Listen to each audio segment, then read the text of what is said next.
She thought he was just another stranger on the highway, a man with nothing asking for nothing but a sandwich. But when Laura Bennett traced that license plate and discovered who Daniel Walker really was, what he'd sacrificed, what he'd lost, she knew she'd stumbled onto something bigger than a broken-down car. This is the story of how one corporate executive's curiosity turned a roadside repair into a second chance neither of them saw coming. A story that proves sometimes the people we overlook are the ones who change everything. Now, before we dive in, if you love stories about real people, second chances, and the kind of kindness that changes lives, hit that subscribe button. And drop a comment telling me what city you're watching from, because I want to see just how far this story travels.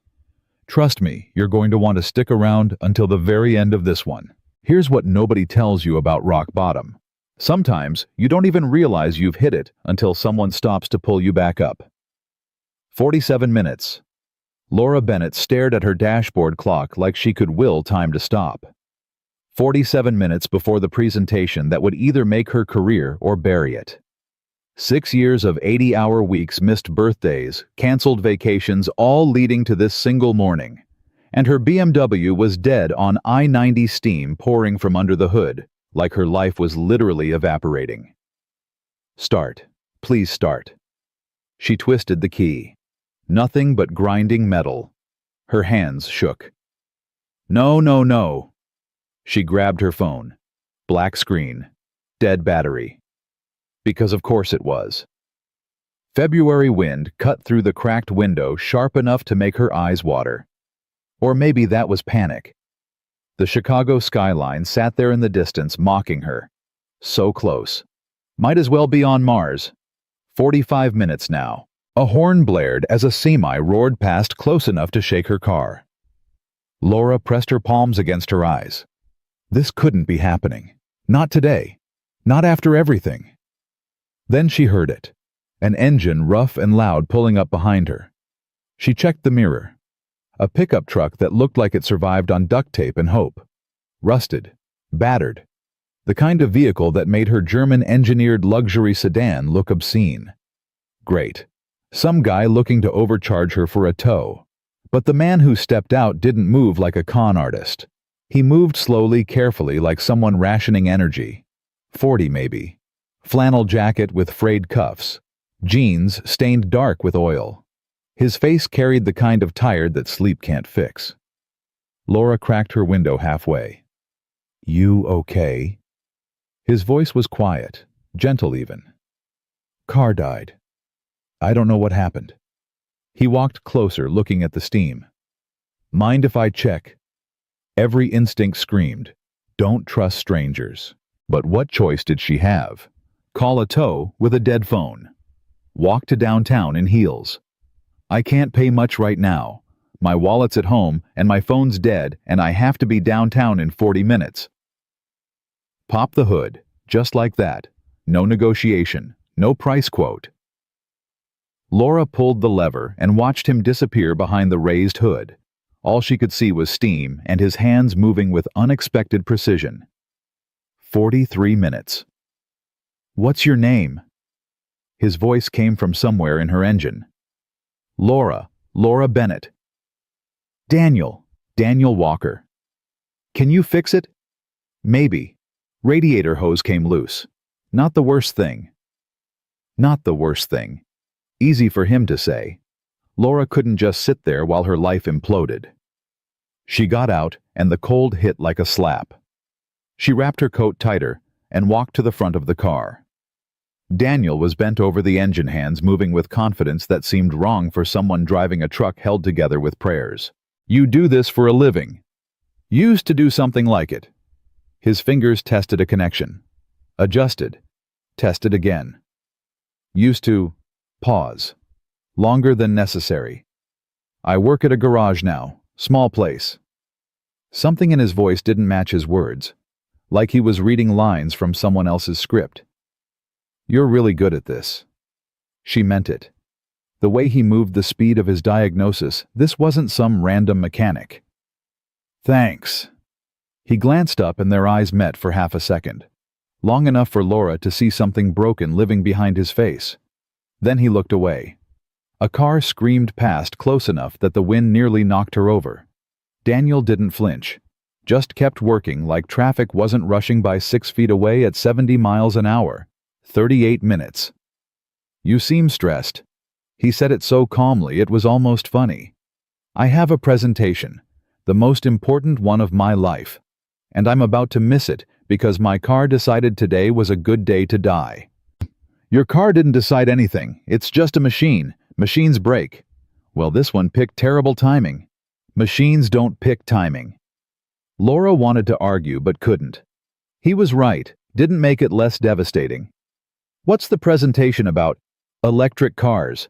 My company's trying to break into EVs, but we can't solve our efficiency problems. I've been working on a partnership strategy that might actually save us." Daniel's hand stopped moving, just for a second. "Electric cars." He said it quietly, like testing the weight of old words. "That's important work. You interested in them?" His hands started moving again, faster now. "Used to be, very interested." Before Laura could ask what that meant, Daniel straightened up and wiped his hands on a rag from his pocket. "Try it now." She slid into the driver's seat, held her breath, turned the key. The engine coughed once, twice, then roared to life. Strong. Clean. Perfect. Laura stared at the dashboard like it had just performed a miracle. Daniel closed the hood and appeared at her window. "You're good." "How much do I owe you?" "Nothing." "I can't pay you nothing. You just saved my entire career." He smiled, small, sad. "I didn't save your career. You did the work. Your car just needed to cooperate." "Please, let me give you something." Daniel looked down at his grease-stained hands. When he looked back up, something in his expression had softened. "You got a sandwich?" Laura blinked. "A sandwich? Yeah. Didn't eat breakfast. If you've got one, that'd be great." She reached for her lunch bag on the passenger seat, pulled out the turkey and avocado sandwich she'd made at 5 that morning. She'd been planning to eat it between meetings. Now that seemed absurdly trivial. "Here, turkey and avocado. Is that okay?" "Perfect." He took it like she was handing him gold. "Thank you, Laura." "Thank you. Seriously. You have no idea what you just did." "Good luck with your presentation." He stepped back. "I hope you change the world." 28 minutes left. Laura pulled back onto the highway. In her rearview mirror, Daniel walked back to his pickup truck, sandwich in hand, getting smaller until traffic swallowed him completely. Gone. The presentation was flawless. Every slide landed. Every answer hit. When Laura finished, the board stood and applauded. Her boss, Marcus, pulled her aside, grinning. "Brilliant. Absolutely brilliant. The promotion's yours." Laura smiled, said thank you, shook hands, accepted congratulations. But all she could think about was tired eyes and grease-stained hands and someone who fixed her car for a sandwich. That night, she stood in her apartment, 23rd floor, floor-to-ceiling windows, showing Chicago lit up like a circuit board. She'd worked 6 years for this view, this furniture, this life. She poured expensive wine she couldn't taste. Her phone buzzed with congratulation texts. She read them without feeling anything. Something was wrong. She'd won. She'd gotten everything she wanted. So why did her chest feel hollow? Laura walked to the window and pressed her forehead against the cold glass. Daniel Walker. That's what was wrong. Or right. Or something she couldn't name. The way he'd looked when she mentioned electric cars. Used to be very interested. Past tense. Someone that skilled, that knowledgeable, working at a small garage, fixing cars on highways for sandwiches. It didn't add up. At midnight, Laura opened her laptop. Told herself she was just curious. Just wanted to know if he was okay. Just being thorough. At 1 a.m., she was still searching. At 2 a.m., she made a phone call to Rachel Kim, an old college friend who worked at the DMV, and owed her a favor from that messy divorce last year. "Laura, it's 2 in the morning. I know, I'm sorry. But I need a license plate traced. Just the name and address. That's all. Rachel sighed. This better be important. It is, I think. 20 minutes later, Laura had a name and an address in Evanston.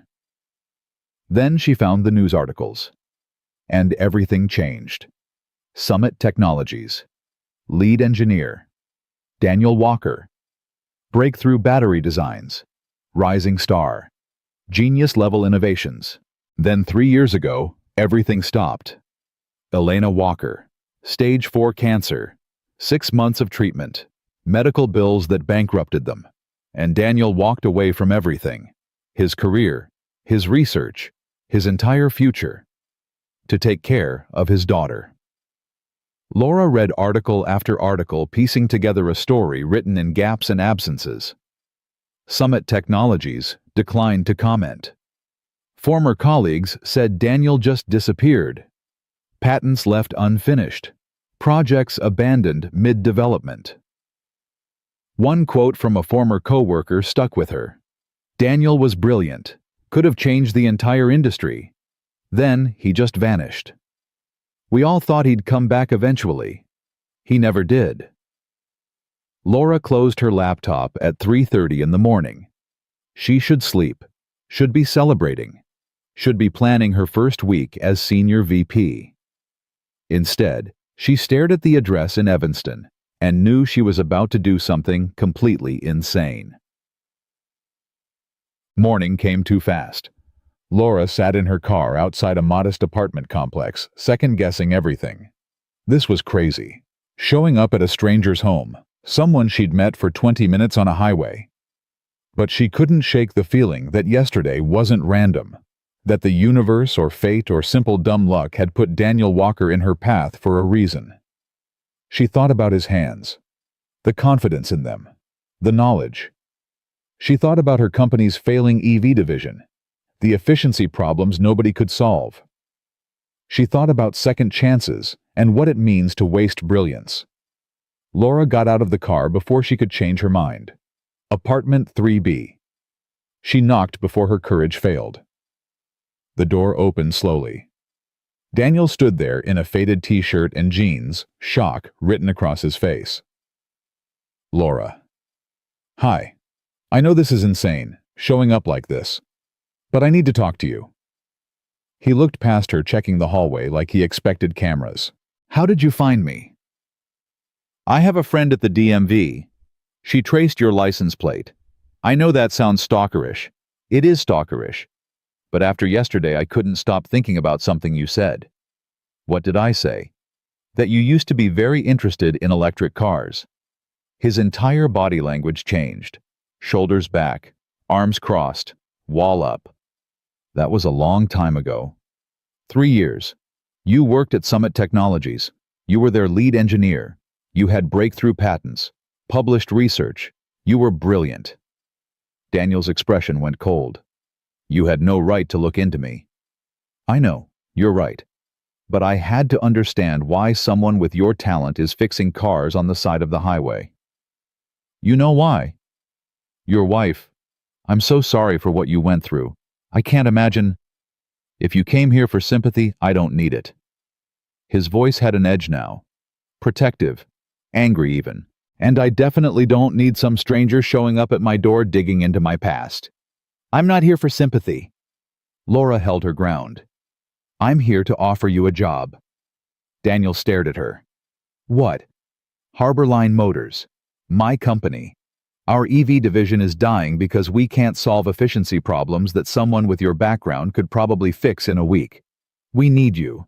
Someone who actually understands the technology at a fundamental level. I don't do that anymore. Why not? Because I have a daughter who needs me here, needs stability, needs a father who doesn't disappear into work 18 hours a day and forget she exists. What if you didn't have to choose?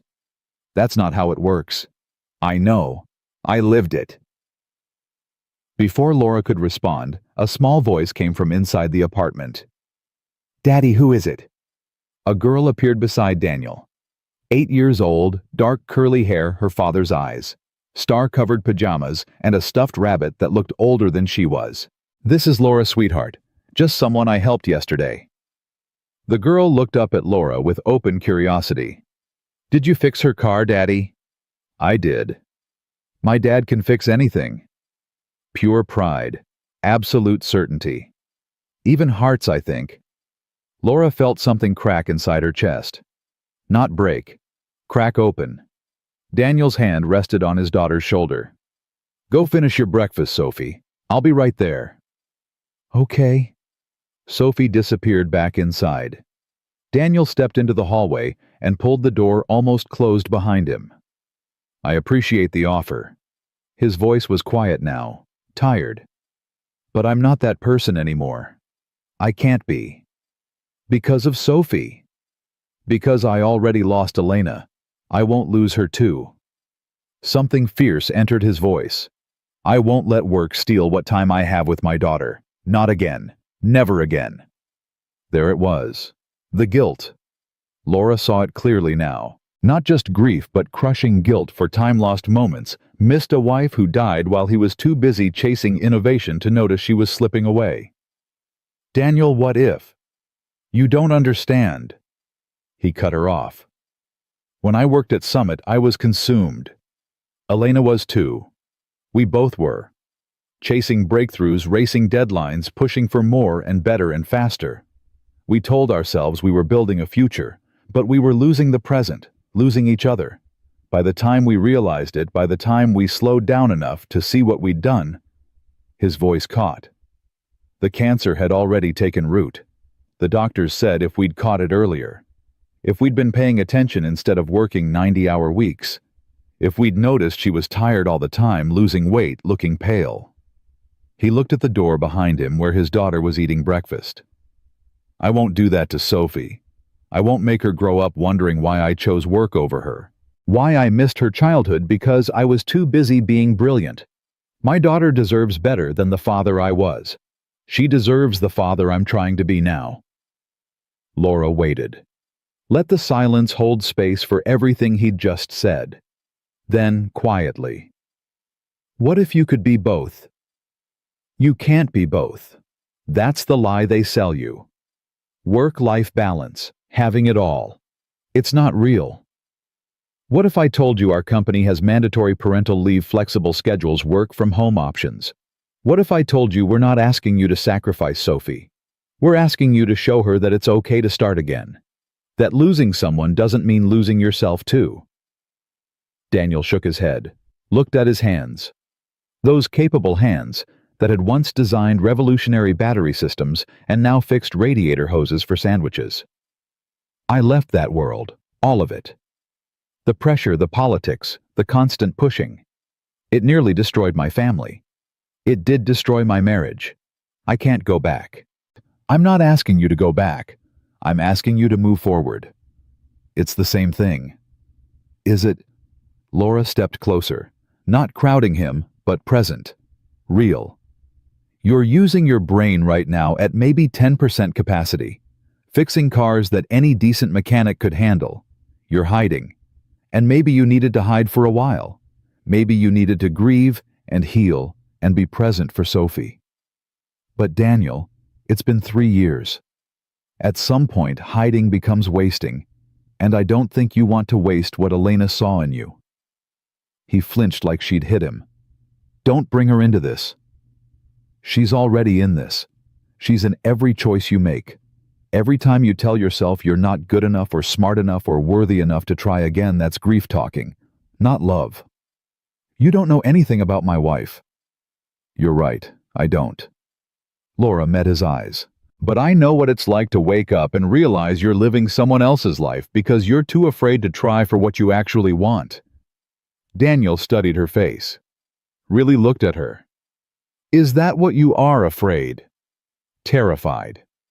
Laura surprised herself with the honesty. "I just got promoted. Everything I've worked for. And last night I stood in my expensive apartment drinking expensive wine, feeling absolutely nothing. Because it turns out success is pretty hollow when you have nobody to share it with. When you've spent 6 years sacrificing everything that makes you human just to climb a ladder, you're not even sure you want to be on. So why are you here trying to recruit me? Because yesterday for 20 minutes on the side of a highway I met someone real. Someone who asked for a sandwich when he could have asked for anything. Someone who still has light in his eyes even though life tried to extinguish it. And I thought maybe if I can help him, maybe if I can do one thing that actually matters, instead of just making corporations richer, maybe I won't feel so hollow. Silence stretched between them. Behind the door, Sophie hummed a tuneless song. Daniel's jaw worked like he was chewing on words too big to swallow. I don't know, he said finally. That's not a no. It's not a yes either. Laura pulled a business card from her jacket. One interview. That's all I'm asking. Come meet the team. See what we're working on.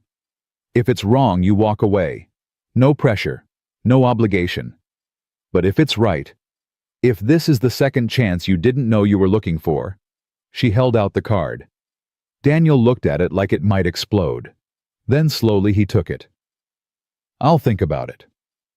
That's all I can ask. Laura turned to leave, then stopped. Daniel, your daughter said you can fix anything, even hearts. I think she's right. She walked away before he could respond. Behind her, she heard the apartment door open and close. Heard the soft murmur of father and daughter talking. Heard Sophie ask something, and Daniel's low reply that she couldn't make out.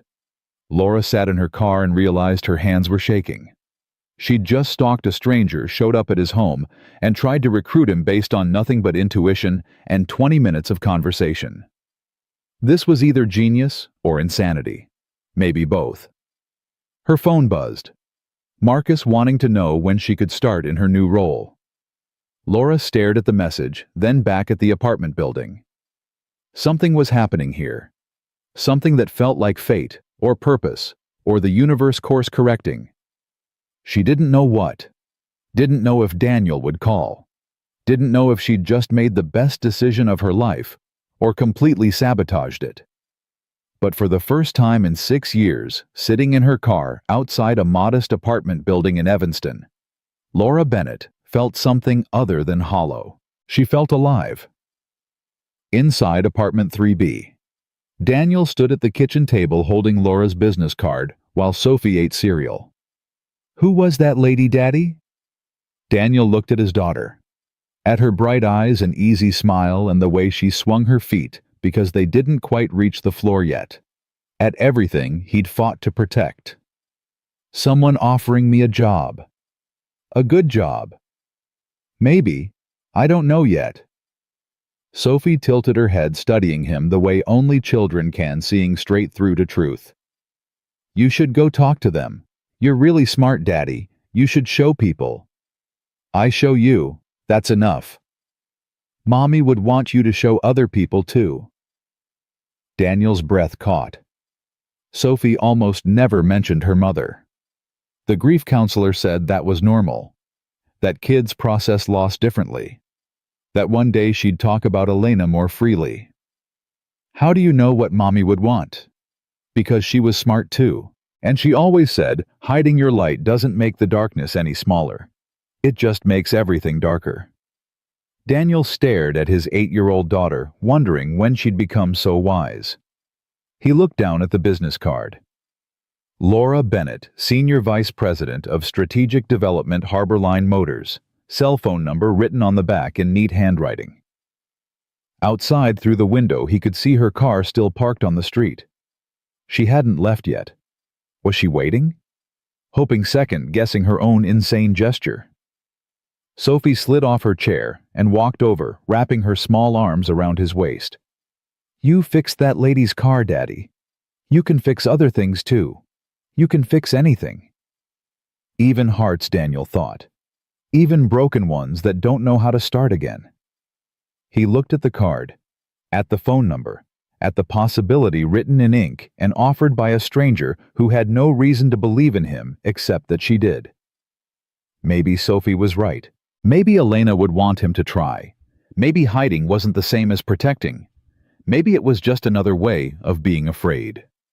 Daniel folded the business card and slipped it into his pocket. Come on, sweetheart. Let's get you ready for school. Are you going to call that lady? Maybe. I think you should. Why? Sophie looked up at him with those eyes that saw everything that carried her mother's wisdom and something all her own. Because she looked at you the way Mommy used to look at you, like you were magic.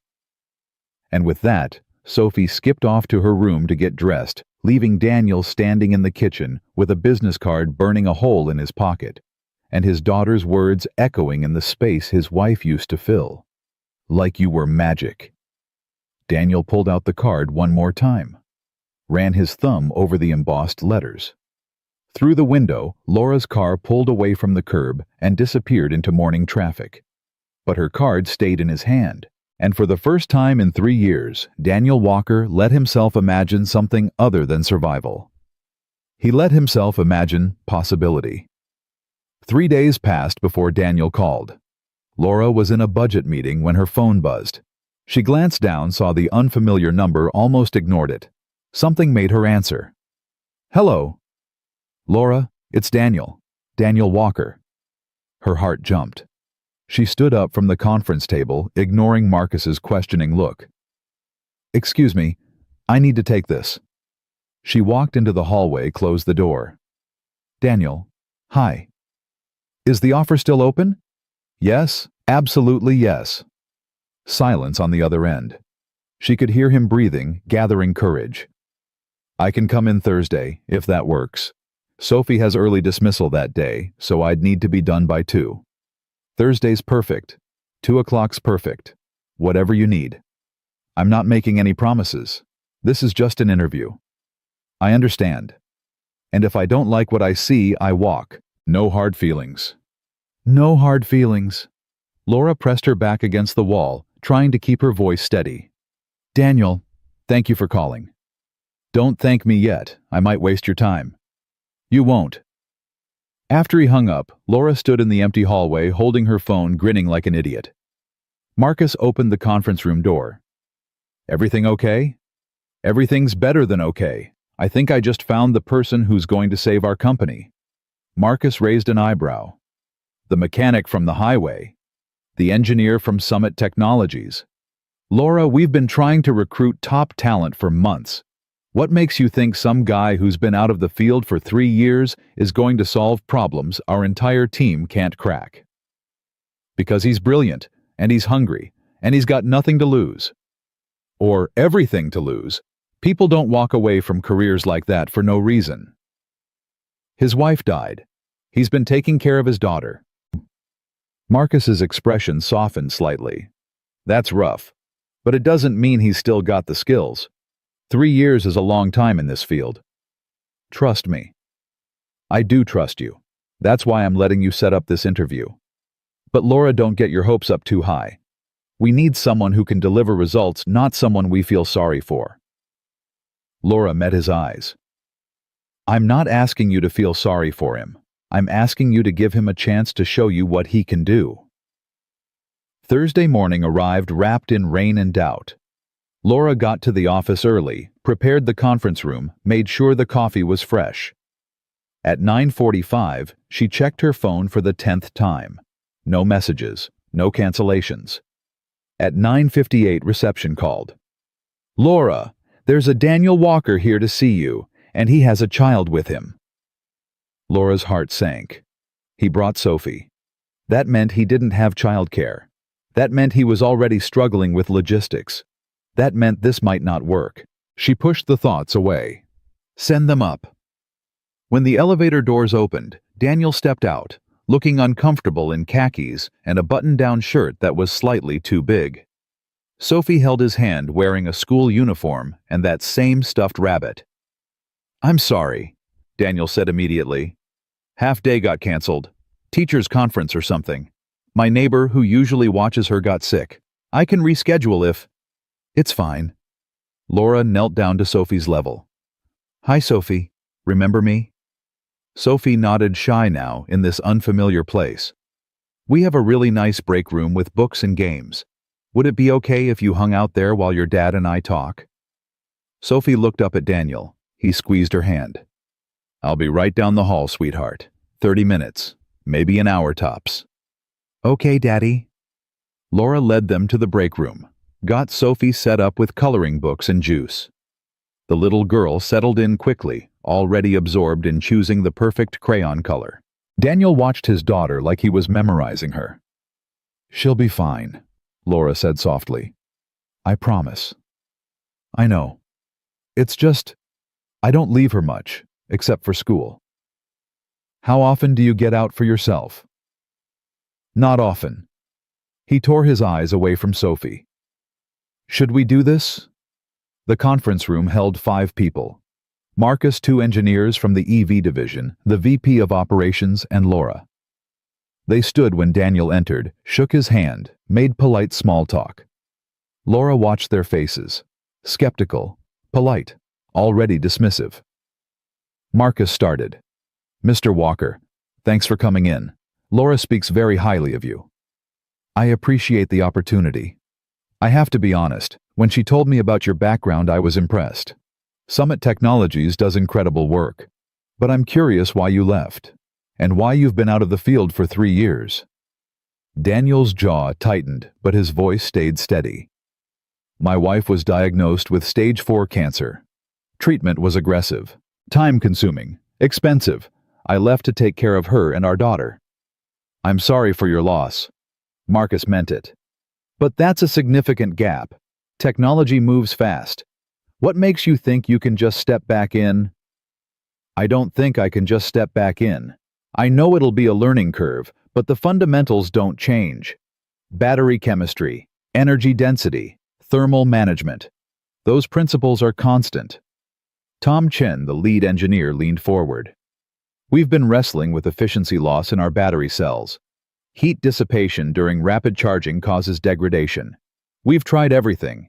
New cooling systems, different cell configurations, alternative cathode materials.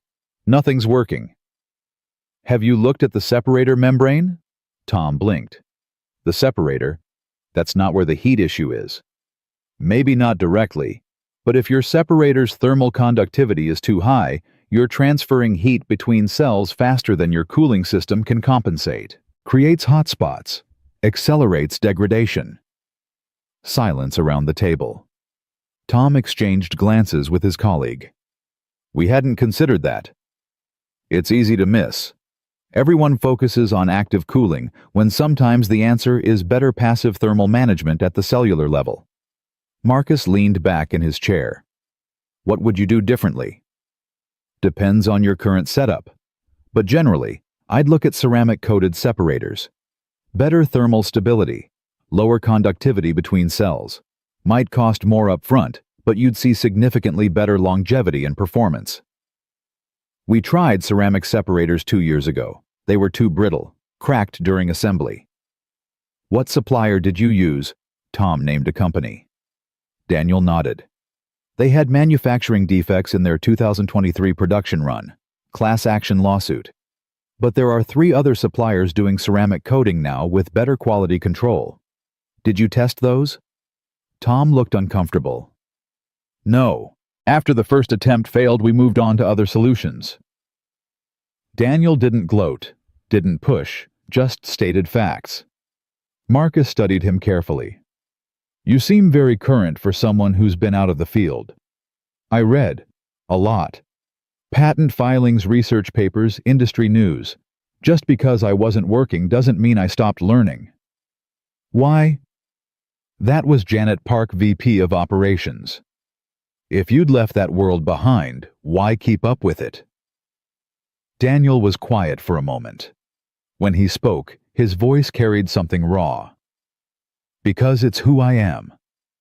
I can walk away from the job, but I can't walk away from the way my brain works. Elena used to joke that I read battery chemistry papers the way other people read novels.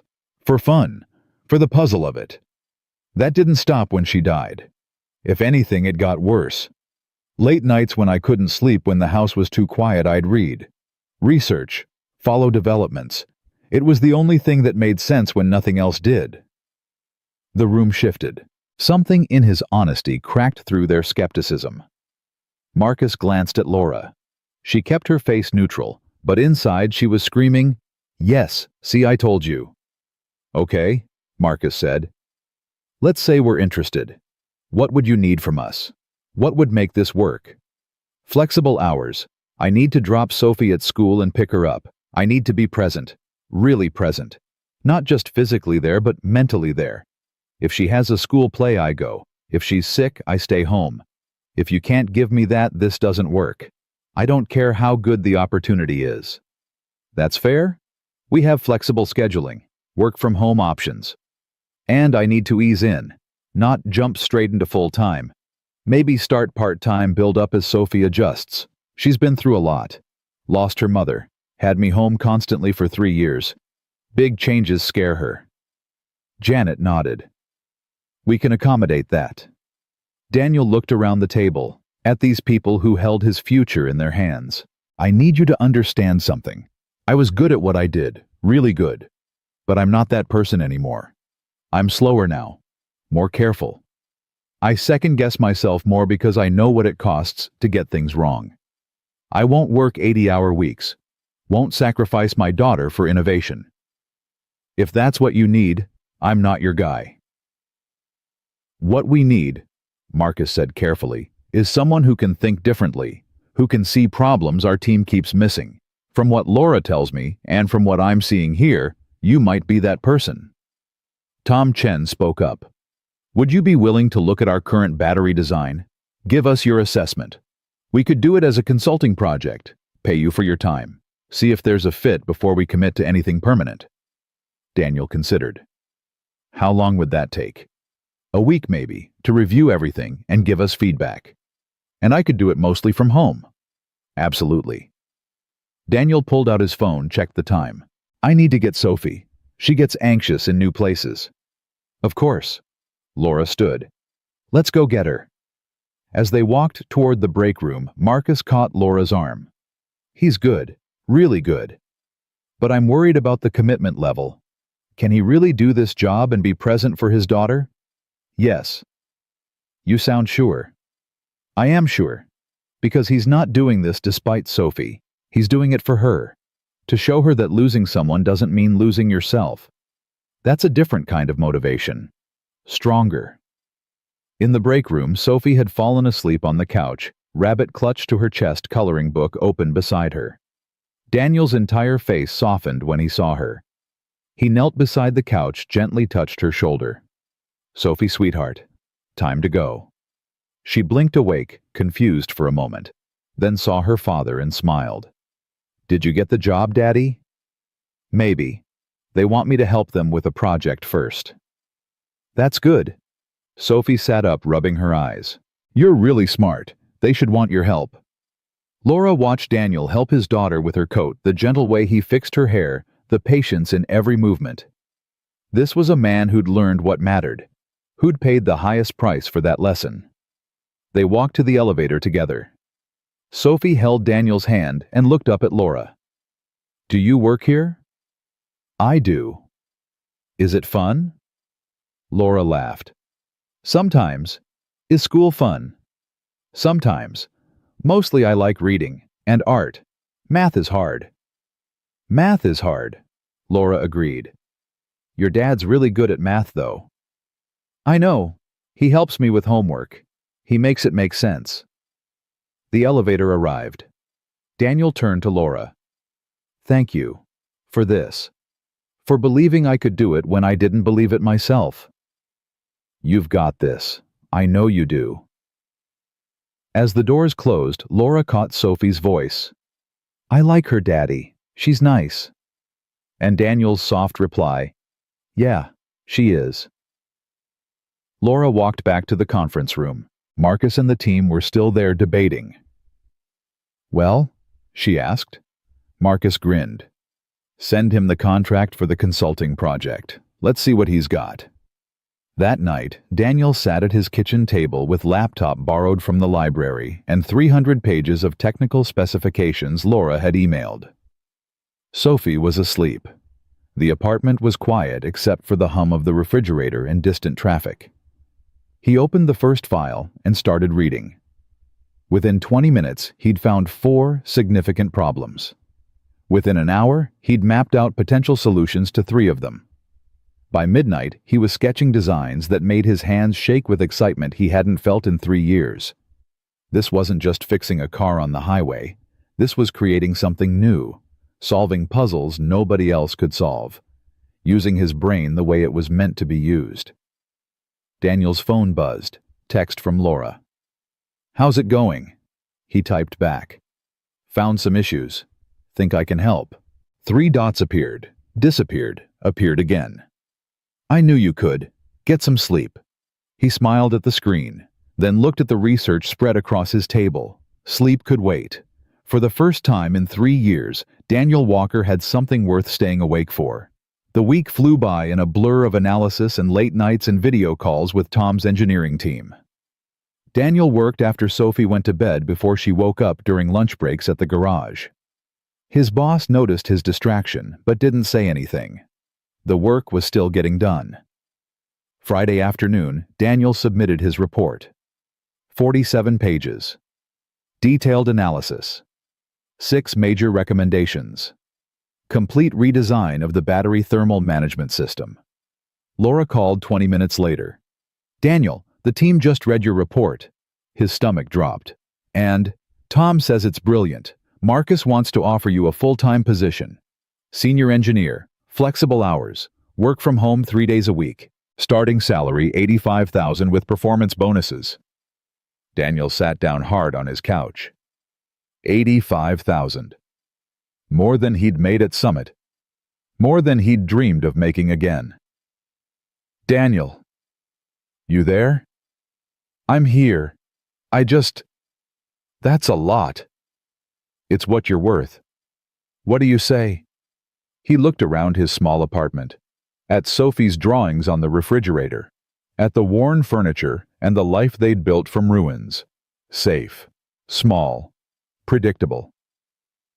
Then he looked at the laptop showing his designs, at proof that he was still capable, still valuable, still himself. "Can I have the weekend to talk to Sophie?" "Of course. Take all the time you need." That night, Daniel made spaghetti for dinner, Sophie's favorite. They ate together at the small table, and she told him about school, about her friend Emma, who could do a cartwheel about the book she was reading about dragons. "Sophie, I need to talk to you about something." She looked up suddenly serious. Kids always knew when something big was coming. "The job I interviewed for, they want to hire me." "That's good, right?" "It is good. But it means things will change. I'll be working more. Not as much as before when Mommy was here, but more than now. You'd still go to the same school, still see your friends. But I might not be able to pick you up every day. We'd need someone to watch you sometimes." Sophie put down her fork. Her eyes were so much older than 8. "Do you want the job, Daddy?" "I think so, but only if you're okay with it." "Will you be happier?" The question knocked the breath out of him. "What?" "You've been sad for a long time, since Mommy died. You try to hide it, but I know. Will this job make you less sad?" Daniel reached across the table and took his daughter's small hand. "I don't know if anything can make me less sad about losing Mommy. But this job makes me feel like myself again. Like the part of me that died with her might not be completely gone." Sophie nodded slowly. "Then you should take it." "You're sure?" "Mommy wouldn't want you to be sad forever. She'd want you to fix things. That's what you do. You fix things."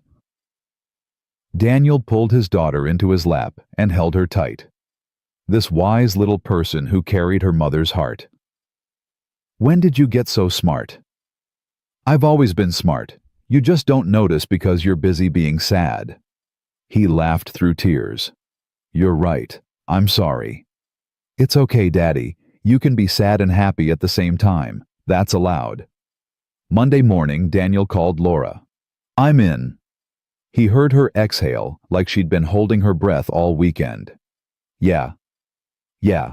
When do I start?" "How's next Monday? Gives us time to do paperwork, set up your workspace, get you access to everything you need." "Next Monday's perfect." "Daniel, you won't regret this." I already don't. After he hung up, Daniel sat in his quiet apartment and let himself feel it. Fear and excitement and hope all mixed together. The future opening up like a door he'd thought was locked forever. He thought about Elena, about what she'd say if she could see him now. She'd probably tell him he was being an idiot for waiting so long. She'd probably laugh at his nervousness. She'd definitely approve of Laura, of this unexpected guardian angel who'd appeared on a highway and refused to let him disappear. "Wish you were here to see this," he whispered to the empty room. "Wish you could meet Sophie's new friend. Wish you could tell me I'm doing the right thing." The apartment stayed silent. But somewhere in that silence, Daniel found something that felt like permission. Like Elena letting go. Like her telling him it was okay to move forward without her. He picked up his phone and texted Laura. "Thank you for everything." Her reply came immediately. "Thank you for taking a chance. You're going to change everything." Daniel hoped she was right, because he'd just bet his and Sophie's entire future on a sandwich and a stranger's belief that broken things could be fixed. Even hearts. Especially hearts. Monday morning came too fast and too slow at the same time. Daniel stood in front of his closet at 5:30 a.m., staring at clothes he hadn't worn in 3 years. The dress shirts hung like ghosts of who he used to be. He pulled one out. It smelled like storage and lost time. Behind him, Sophie appeared in the doorway, rubbing sleep from her eyes. "You're up early, Daddy." "Big day, sweetheart. First day at the new job." She climbed onto his bed, rabbit tucked under her arm. "Are you scared?" Daniel sat beside her. "A little. Is that okay?" "It's okay to be scared. My teacher says being scared means you care about something." "Your teacher's smart. Are you going to be good at it?" "I don't know. I hope so." Sophie leaned against him. "You will be. You're good at everything." If only that were true. Daniel kissed the top of her head and went to finish getting ready. By 7:15, they were in the car. Daniel dropped Sophie at school, watched her run toward her friends, backpack bouncing. She turned and waved. He waved back, throat tight. The drive to Harbor Line took 20 minutes. Daniel parked in the visitor lot because he didn't have a badge yet, didn't have an assigned space, didn't belong here yet, maybe wouldn't ever belong. He killed the engine and sat there, hands gripping the steering wheel. 3 years. 3 years since he'd walked into an office as anything other than a visitor. 3 years since he'd been Daniel Walker the engineer, instead of Daniel Walker, the guy who fixes cars and makes sandwiches for school lunches. His phone buzzed. Text from Laura. "You got this. I'm here if you need anything." Daniel typed back, "Thanks. Here goes nothing." The lobby was all glass and steel, and people who looked like they knew exactly where they belonged. Daniel approached the reception desk. "Hi, I'm Daniel Walker. It's my first day." The receptionist smiled. "Welcome to Harbor Line. Let me get someone from HR." 10 minutes later, Daniel had a badge, a laptop, a stack of paperwork, and a tour guide named Jennifer, who talked very fast about parking validation and health insurance options and the cafeteria schedule. His head spun, trying to keep up. "And here's your workspace." Jennifer opened a door to a small office, not a cubicle, an actual office with a door and a window. "Laura requested you have your own space since you'll need quiet for deep work. There's a docking station for your laptop, monitors are all set up, and if you need anything, just message facilities." "This is great. Thank you." "Team meetings at 9 in conference room B. Tom will introduce you to everyone. Coffee's down the hall. Bathrooms are around the corner. Any questions?" About 1,000, but Daniel just shook his head. Alone in his new office, he set down his laptop and looked around. It was small, but it was his. A space where his brain could work, where he could think and create and be the person he used to be, if he remembered how. At 9 sharp, Daniel walked into conference room B. 12 people sat around a long table. Tom Chen stood at the head, and when Daniel entered, everyone turned to look. "Everyone, this is Daniel Walker. He's joining us as senior engineer, and based on the consulting work he just did, he's about to make all of us look bad."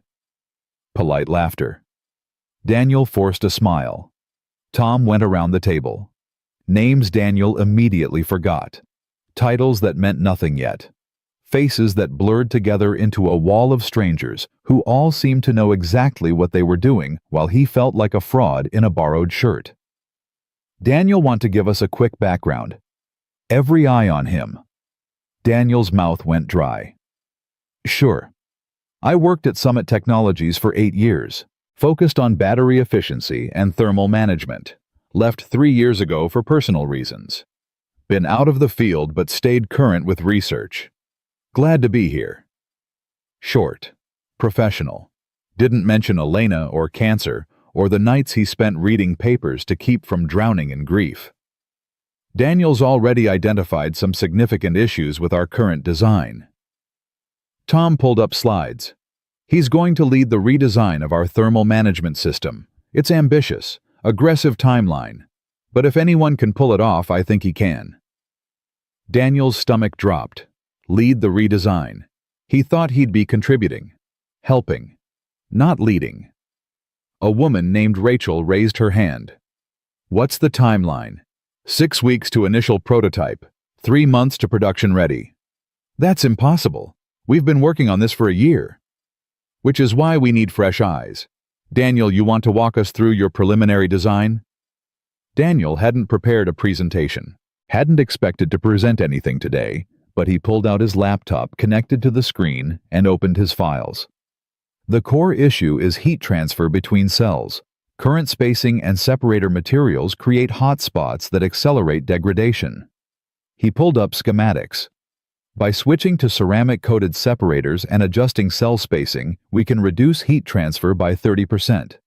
Add improved cooling channels here, and we're looking at 40% better thermal performance. Silence. Then Rachel spoke. That's going to increase manufacturing costs significantly. By about 12% per unit. But longevity increases by 50%. Total cost of ownership goes down. Another engineer, Kevin, leaned forward. The ceramic separators. We tried those 2 years ago. They failed. Different supplier, better quality control.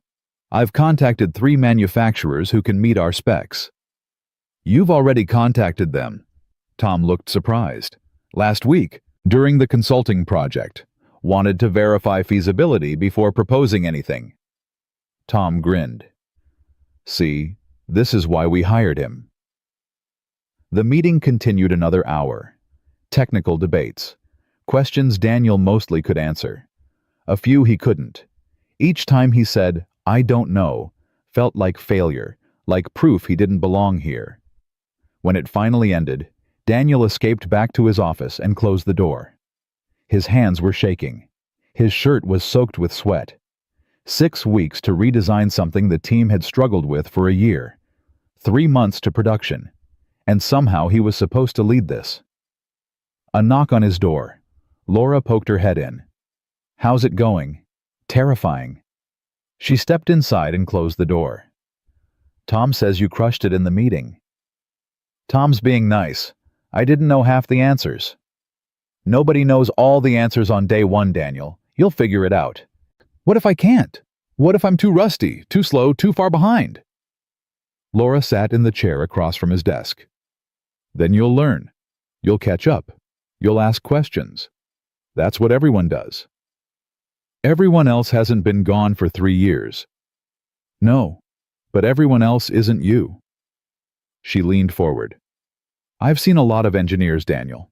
Smart people. Talented people. But most of them are just executing, following playbooks. You see things differently.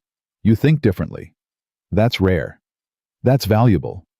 Don't let imposter syndrome steal that from you. Daniel wanted to believe her, wanted to feel the confidence she had in him, but all he felt was fear. I have to pick up Sophie at 3. Is that okay? It's more than okay. Go be with your daughter. Come back tomorrow. It gets easier. After Laura left, Daniel tried to work. Pulled up CAD software he hadn't used in years. The interface had changed. Took him 20 minutes to figure out how to do what used to take 30 seconds. By the time 3 o'clock came, he'd accomplished almost nothing. Sophie was waiting at pickup, and when she saw him, her whole face lit up. "Daddy, how was it?" "It was okay. How was school?" "Good. We learned about fractions. I hate fractions." Daniel laughed. "Me too, sweetheart." That night, he made dinner while Sophie did homework at the kitchen table. She struggled with math problems, eraser shavings piling up as she worked through them. Daniel helped when she asked, but mostly he let her figure it out herself. That's what Elena had always said. Let her struggle. Struggling builds strength. After Sophie went to bed, Daniel opened his laptop, worked until midnight. Then 1 a.m. Then 2. The design was coming together, but slower than it should. Slower than it used to. His brain felt rusty, like a machine that hadn't been oiled in years. Tuesday was harder than Monday. Wednesday, worse than Tuesday. By Thursday, Daniel was exhausted and convinced he'd made a terrible mistake.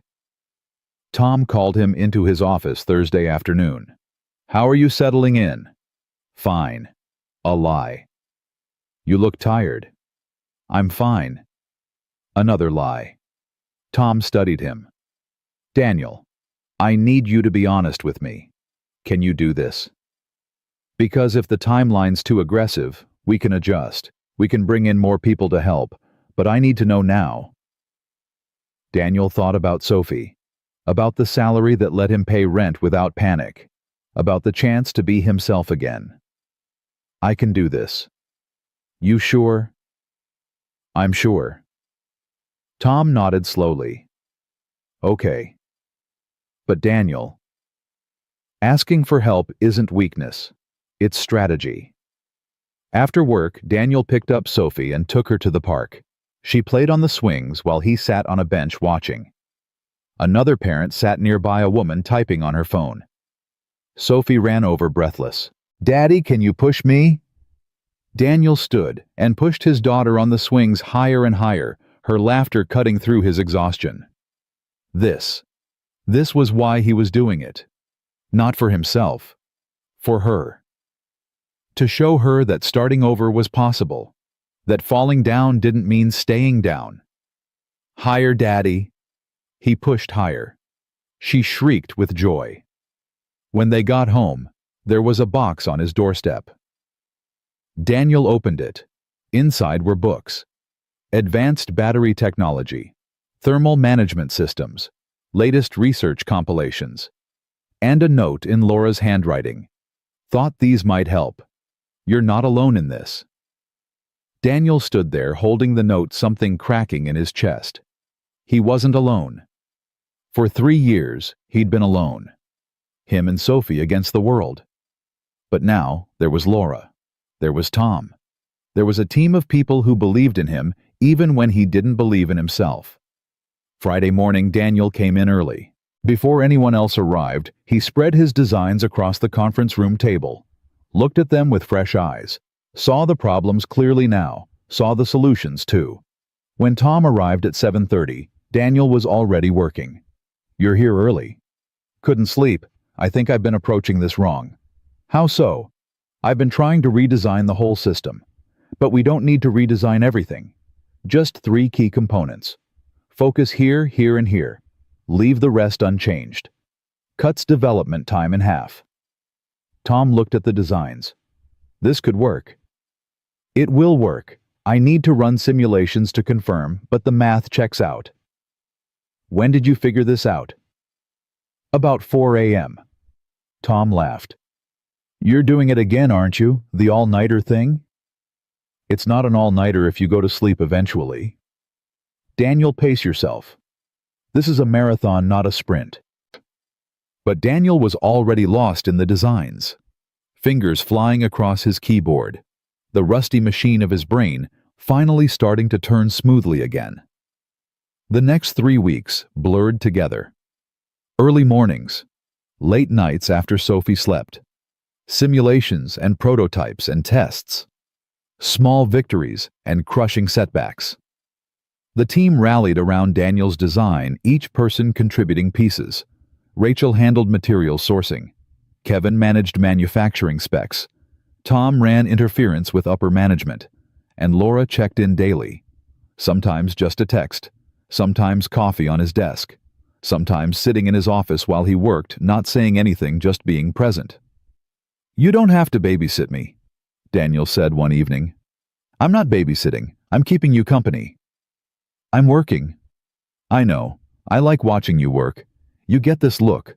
Like everything else disappears, and it's just you and the problem." Daniel glanced up. "What kind of look?" "Like you're exactly where you're supposed to be." Something passed between them. Something unspoken but real. Daniel looked away first. "Sophie asks about you.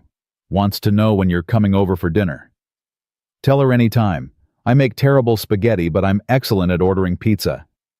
"She'd like that." Yeah.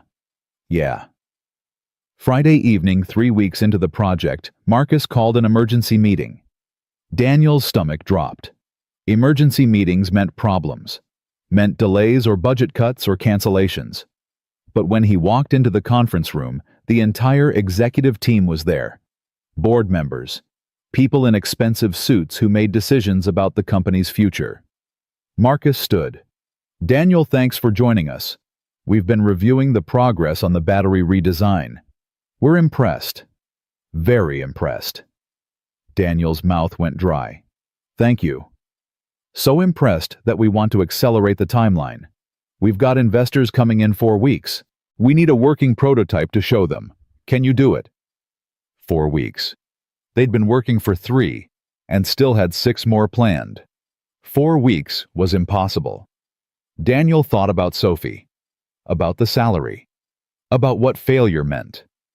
Then he thought about the design, about the team, about what was actually possible versus what fear told him was impossible. "We can do it, but I'll need more resources, more testing time, and the team will need to work weekends." "Whatever you need. This is our shot to secure major funding.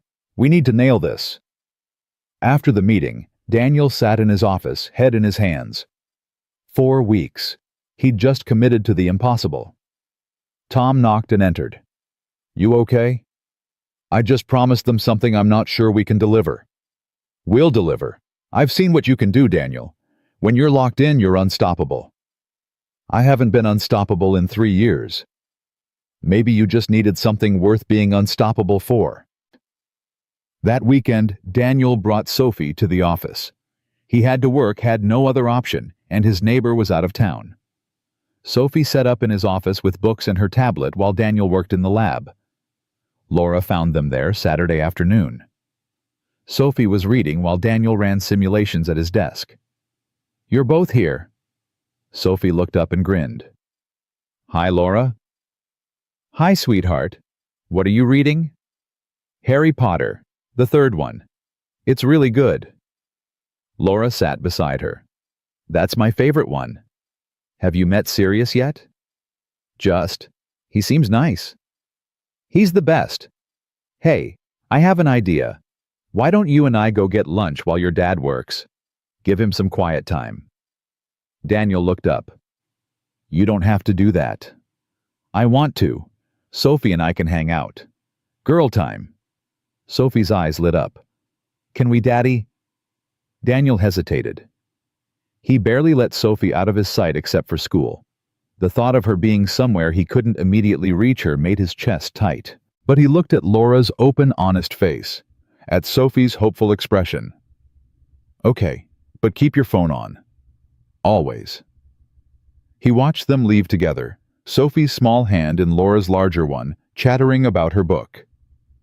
The door closed, and Daniel was alone with his work, and a feeling he couldn't quite name. It felt like trust.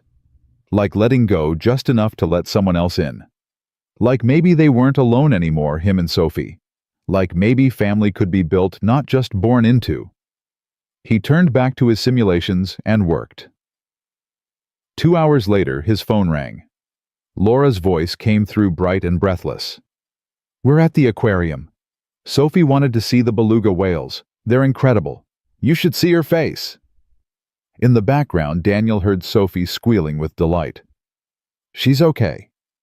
She's perfect. We'll be back in an hour. Focus on work. We've got this." Daniel hung up and realized he was smiling. Really smiling. For the first time in 3 years, the weight on his chest felt lighter. He dove back into work with something he hadn't felt in forever, hope that everything might actually be okay. The prototype came together with 3 days to spare. Not perfect, but functional. Not revolutionary, but solid. Exactly what they needed. Wednesday morning, the team gathered in the lab for final testing. Daniel connected the battery system, ran diagnostics, held his breath. Green lights across the board. Thermal performance 42% better than baseline.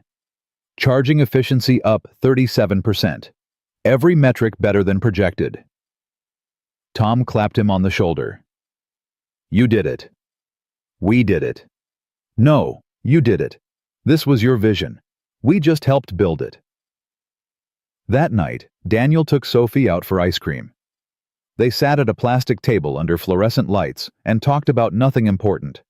She told him about school drama.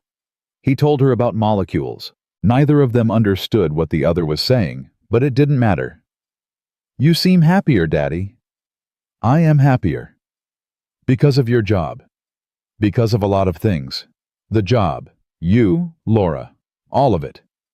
Sophie swirled her spoon through melting chocolate. "Do you think Mommy would like Laura?" Daniel's throat tightened. "Yeah, sweetheart. I think she'd like her a lot." "Me too. Laura's nice. She listens when I talk. And she doesn't treat me like a baby." "That's important." "Are you and Laura dating?" Daniel nearly choked on his ice cream. "What, no? We're just friends." "But you like her." "Of course I like her." "No, I mean like her like her." "Sophie." "It's okay if you do, Daddy. I won't be sad. I think Mommy would want you to be happy." Daniel looked at his daughter, this impossibly wise 8-year-old, who understood things she shouldn't have to understand. "I'm not ready for that yet." "That's okay. But when you are, I think Laura would be good." Friday arrived. Presentation day. Daniel wore his best shirt, practiced his talking points, tried not to throw up from nerves. The boardroom was intimidating. Leather chairs, massive table, 15 people in expensive suits who could decide the company's fate with a single vote. Marcus made introductions. Tom set up the prototype. And Daniel stood at the front of the room with a laser pointer and slides and 3 years of rust trying to shake his confidence. "Good morning. I'm Daniel Walker, Senior Engineer. 3 weeks ago, you asked for a prototype that would revolutionize our battery efficiency. Here's what we built." He walked them through the design, the problems they'd solved, the innovations they'd implemented, the data showing 42% improvement in thermal performance. Questions came fast. Hard questions, technical questions, cost questions, manufacturing questions. Daniel answered each one. Not perfectly, not always immediately, but honestly, competently, like someone who knew exactly what he was talking about because he did. When he finished, the room was silent. Daniel's heart hammered. He'd blown it, said something wrong, failed. Then one of the investors stood and started clapping, slowly at first. Then others joined, until the entire room was applauding. Marcus grinned. "Ladies and gentlemen, I think we have our future." After the presentation, Daniel escaped to his office. His hands were shaking. His shirt was soaked. But he'd done it. Actually done it. Laura appeared in his doorway. "You were amazing. I was terrified." You were amazing and terrified. Both things can be true. She walked in, and without thinking, without planning, Daniel stood and hugged her. Laura went still for a moment, then wrapped her arms around him. "Thank you," he said into her shoulder. "For everything. For believing in me. For being here. For taking Sophie to see whales. For all of it. You don't have to thank me. I do. You changed my life. Laura pulled back, looked at him. You changed your own life. I just gave you a push. Best push I ever got. They stood there, close enough to feel each other breathing, close enough for Daniel to see flecks of gold in Laura's eyes he'd never noticed before. Then his phone buzzed. Text from his neighbor. Sophie's ready for pickup whenever you're done. The moment broke. Daniel stepped back. I should go get Sophie. Go. Celebrate with her. You earned it. Daniel grabbed his jacket. At the door, he turned back. Laura, you want to come over for dinner tonight? Nothing fancy. Just pizza and maybe a movie. Sophie would love it. Laura smiled. I'd love it too. That night, the three of them sat on Daniel's worn couch, eating pizza straight from the box, watching Finding Nemo for probably the 100th time. Sophie fell asleep halfway through, head on Laura's shoulder. Daniel looked at them and felt something shift in his chest, something scary and wonderful and terrifying. Something that felt like moving forward instead of just surviving. Something that felt like hope. Laura caught him staring. What? Nothing. Just, thank you for being here. Where else would I be? Exactly, Daniel thought. Where else would any of them be, except right here, right now, building something new from broken pieces?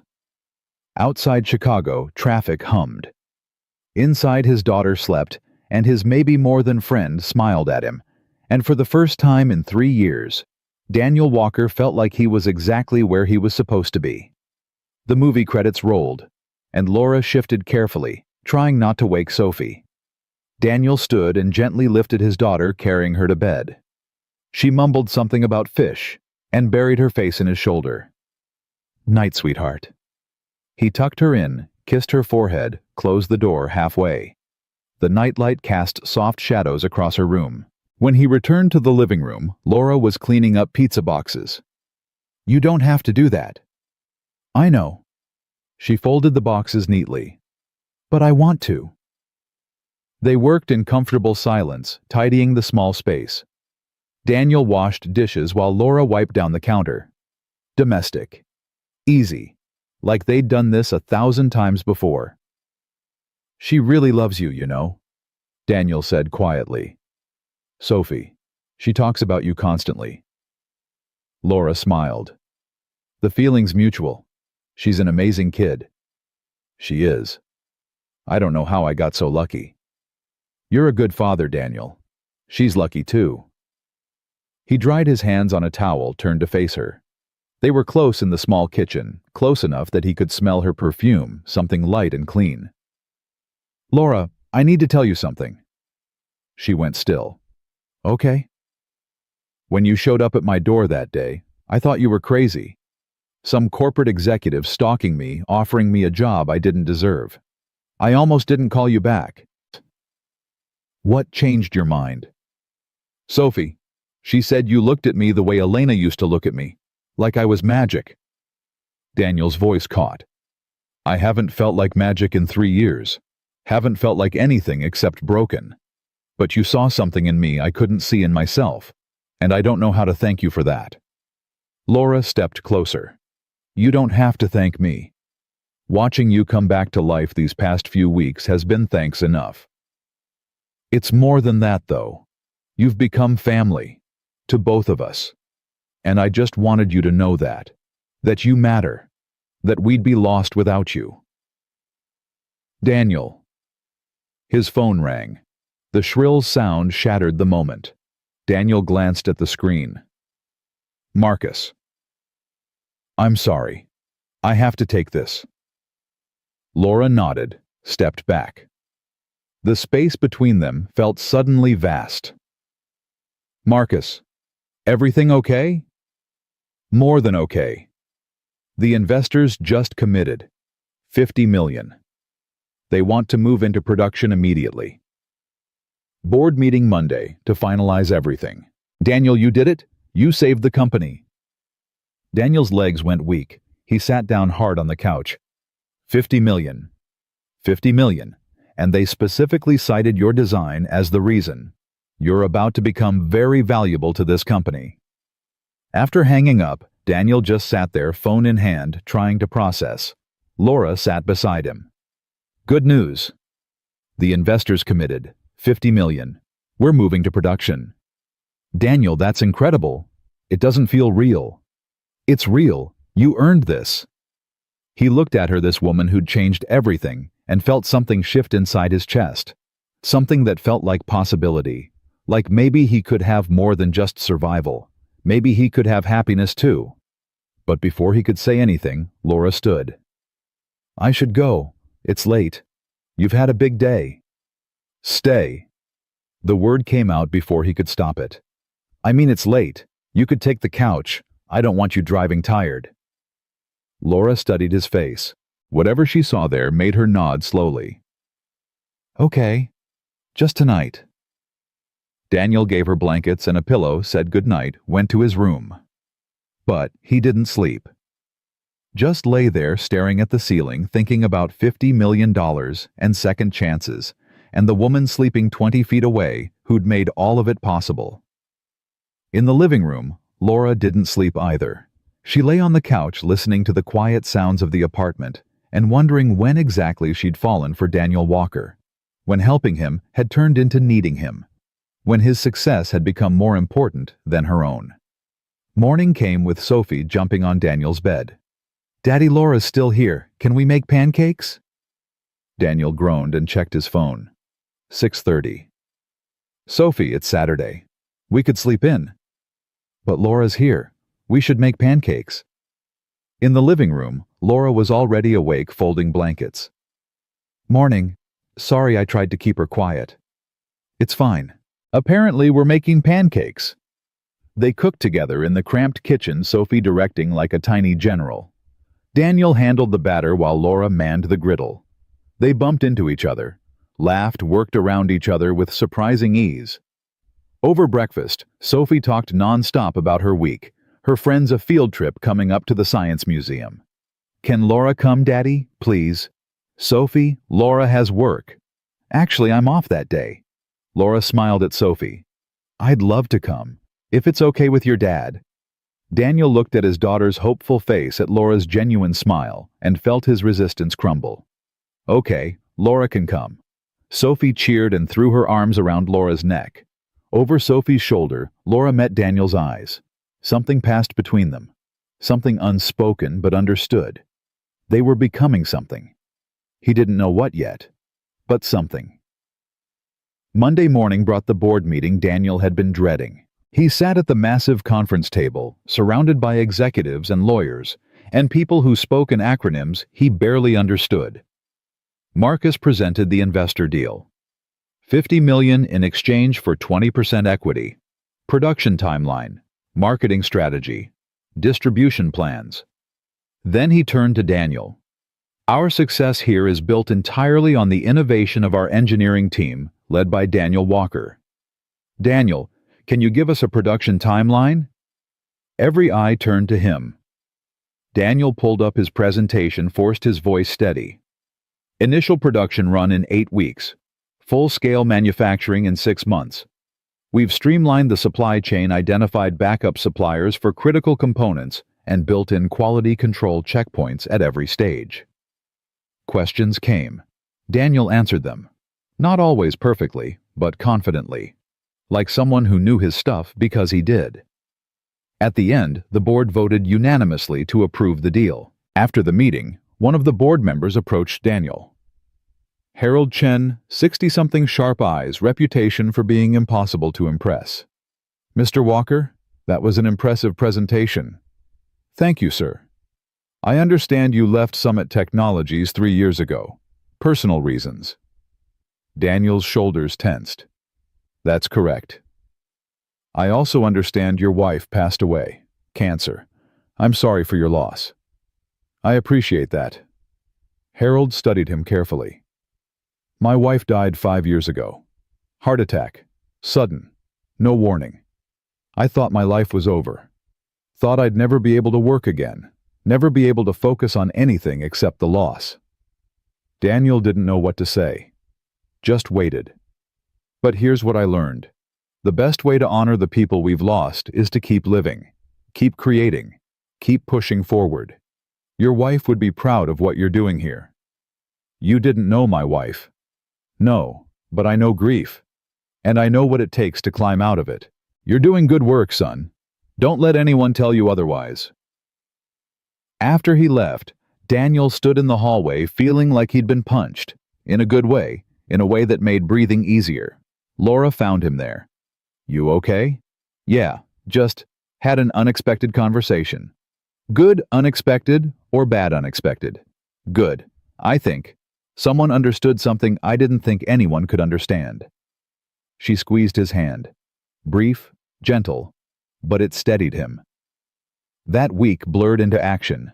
Production meetings, supplier negotiations, quality control protocols. Daniel worked long days but kept his promise. Home for dinner, bedtime stories, Sophie's school play where she had 3 lines as a tree and took it very seriously.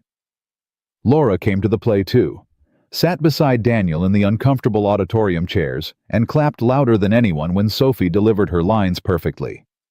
Afterward, they took Sophie for ice cream, celebrated her theatrical debut, laughed until their sides hurt when Sophie insisted trees should have more speaking parts. You were amazing, sweetheart, Daniel said.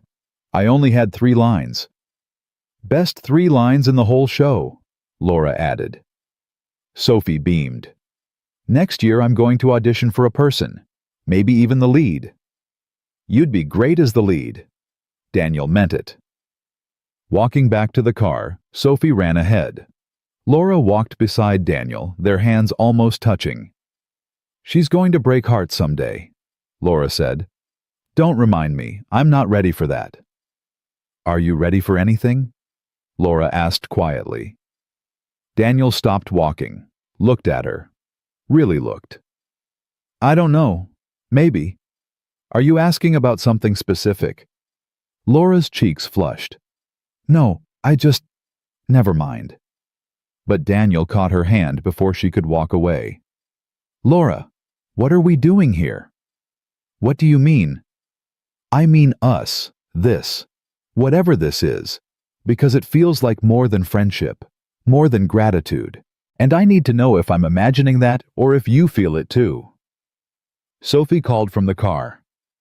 Come on, guys, I'm cold. Laura squeezed his hand. We should talk, but not here, not now. Soon. Soon.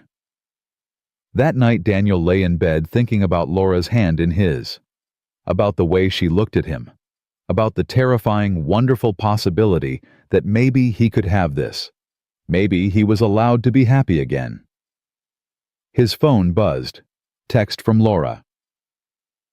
I feel it too, just so you know. Daniel stared at the message for a long time before typing back. Good, because I have no idea what I'm doing. Her reply came immediately. Me neither. We'll figure it out together. The next 6 weeks were chaos. Production ramp up. Testing protocols. Manufacturing hiccups. Small fires Daniel had to put out daily. But through it all, Laura was there. Not hovering. Not interfering. Just present.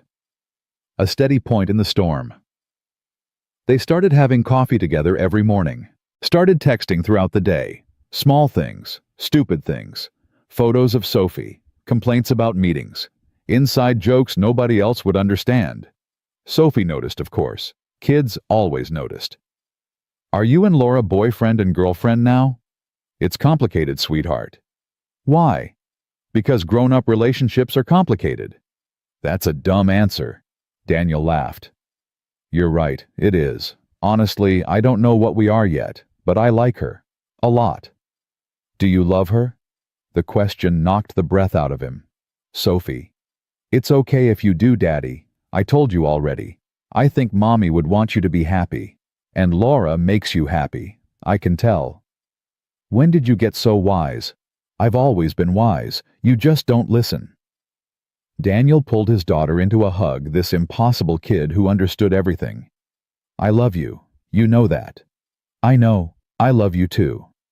Now can we invite Laura over for dinner again? I want to show her my science project. 2 months after the board meeting, the first production vehicles rolled off the assembly line. Sleek, efficient, beautiful machines powered by Daniel's innovation. The company threw a launch party. Press, investors, employees.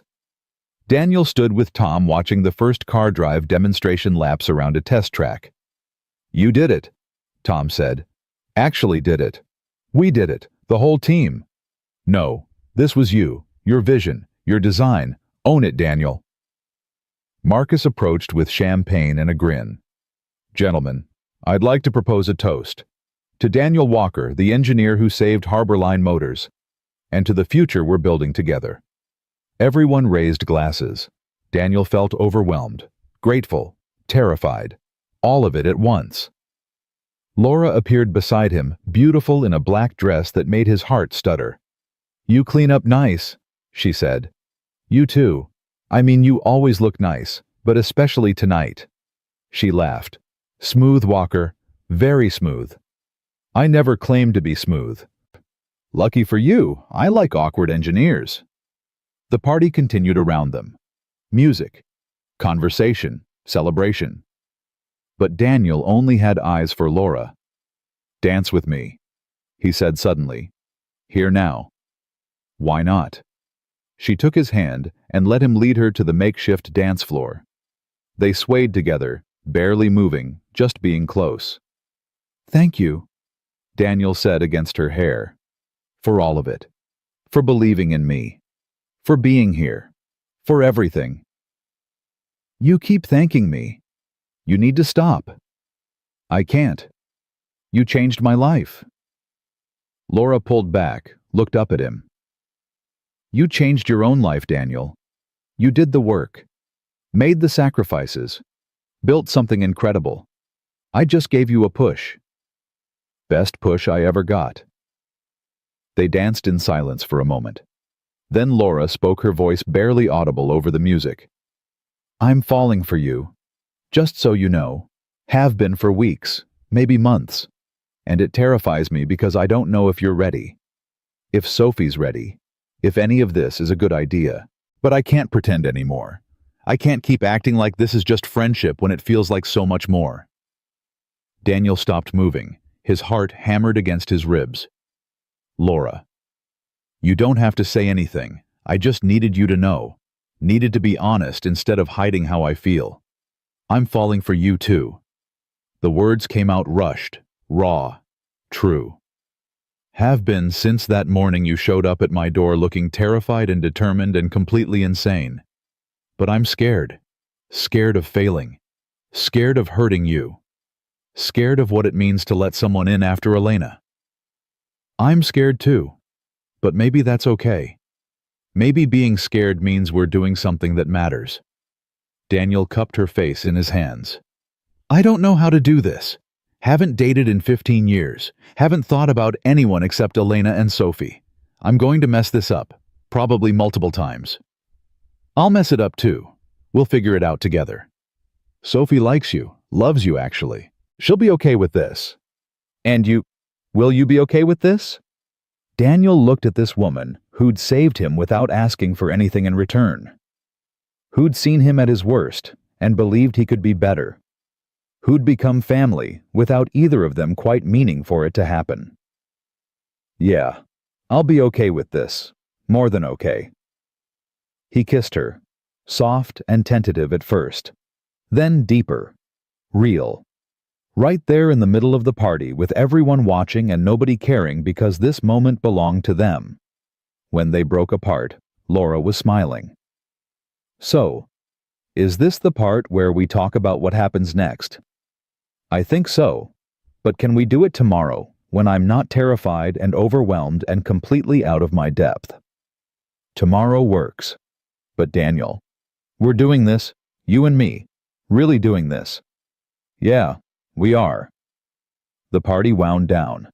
Daniel found Sophie with Tom's kids playing some elaborate game involving toy cars and a lot of sound effects. She looked up when he approached.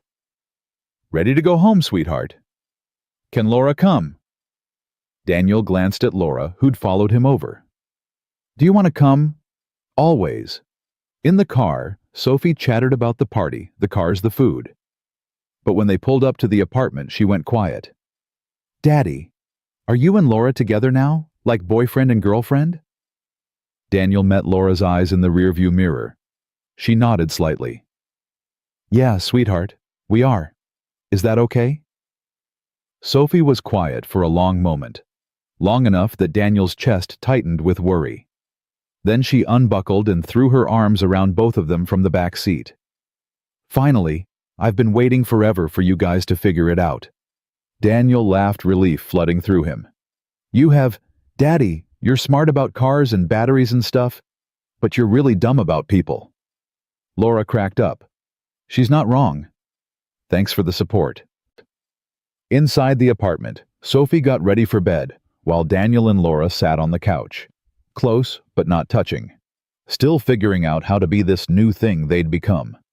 "She took that well," Laura said. "She's been telling me for weeks that I should ask you out. Apparently I'm oblivious. Kids see things clearly sometimes."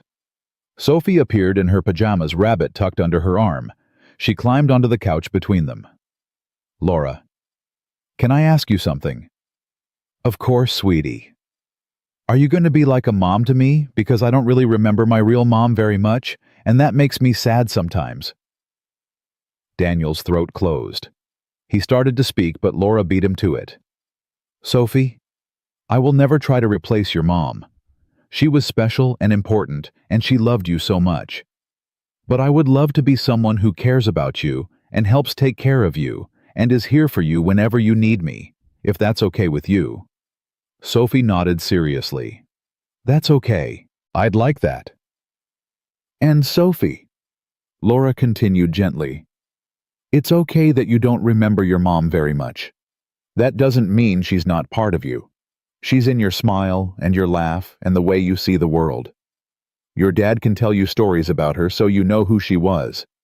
But not remembering doesn't make you bad or wrong. It just makes you someone who was really little when something really hard happened." Sophie hugged Laura tight. "Thank you." Daniel watched them, these two people who'd become his whole world, and felt something inside him heal. Not completely. Some wounds never heal completely. But enough. Enough to move forward. Enough to be happy.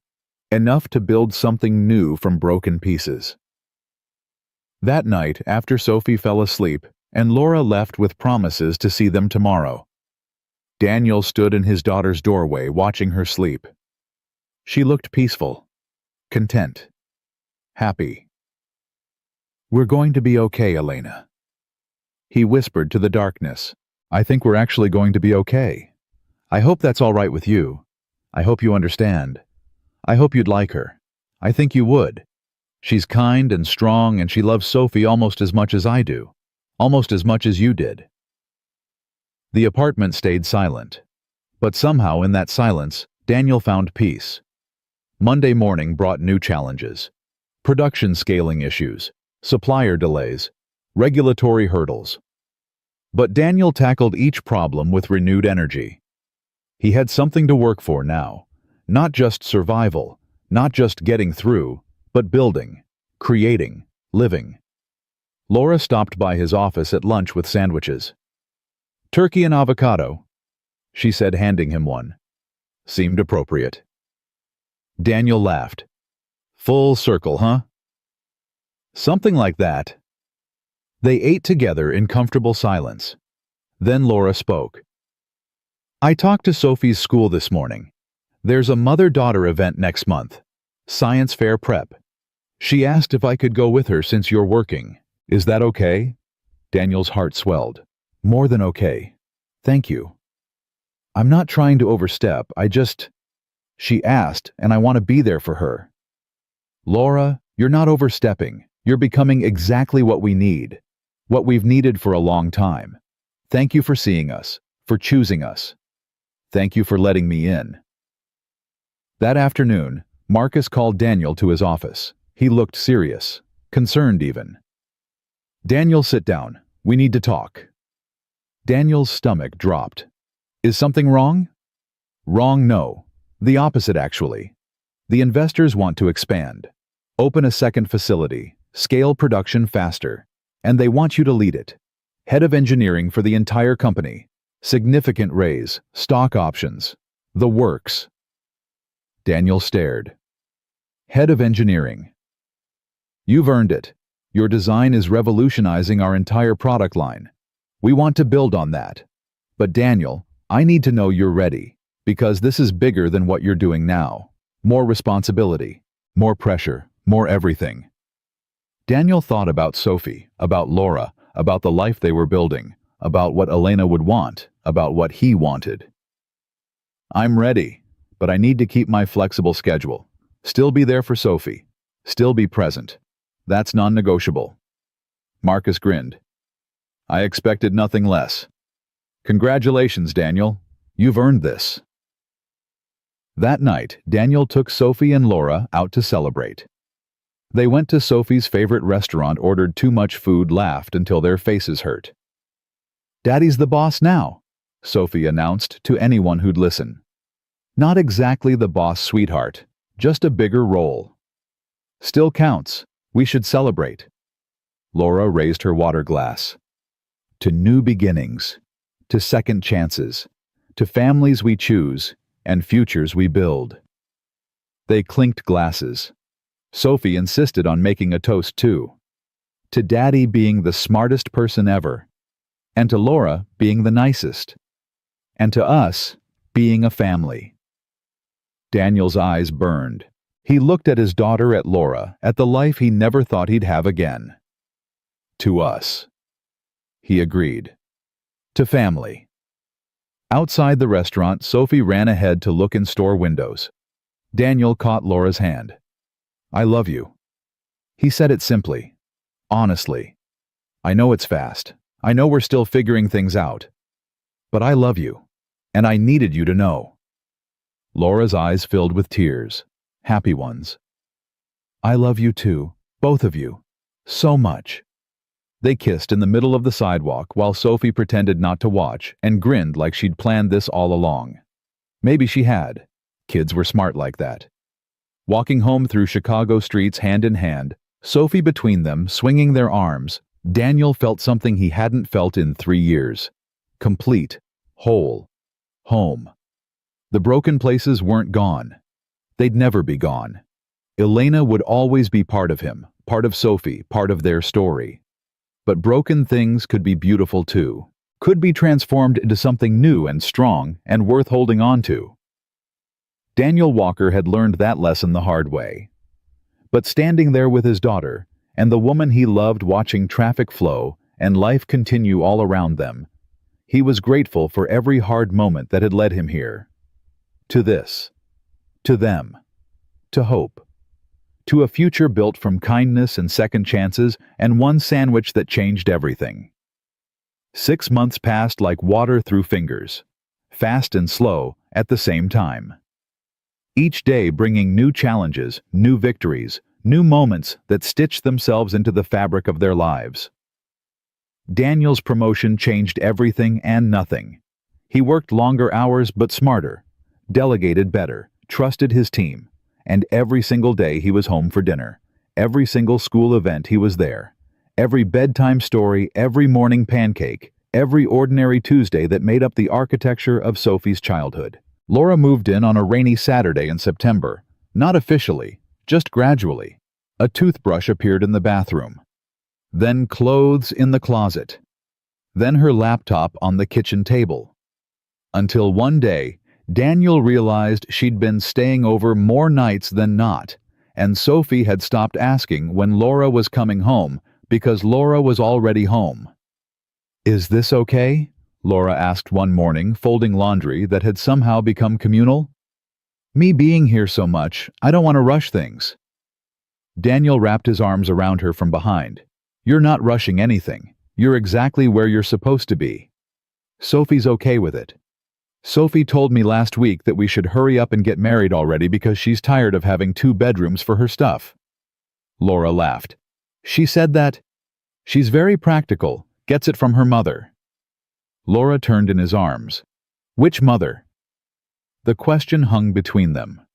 Loaded. Important. Both, Daniel said softly. She got Elena's wisdom, and she's getting your strength, your kindness, your ability to see the best in people even when they can't see it themselves. Daniel, I mean it. You're raising her with me, teaching her, loving her. That makes you her mother too, if you want to be. Laura's eyes filled. I want to be, so much. But I never want to erase Elena. Never want Sophie to think. She won't. We talk about Elena all the time. I show her pictures, tell her stories. Elena's part of our family, always will be. But Laura, there's room for you too. In Sophie's heart. In mine. There's room for all of it.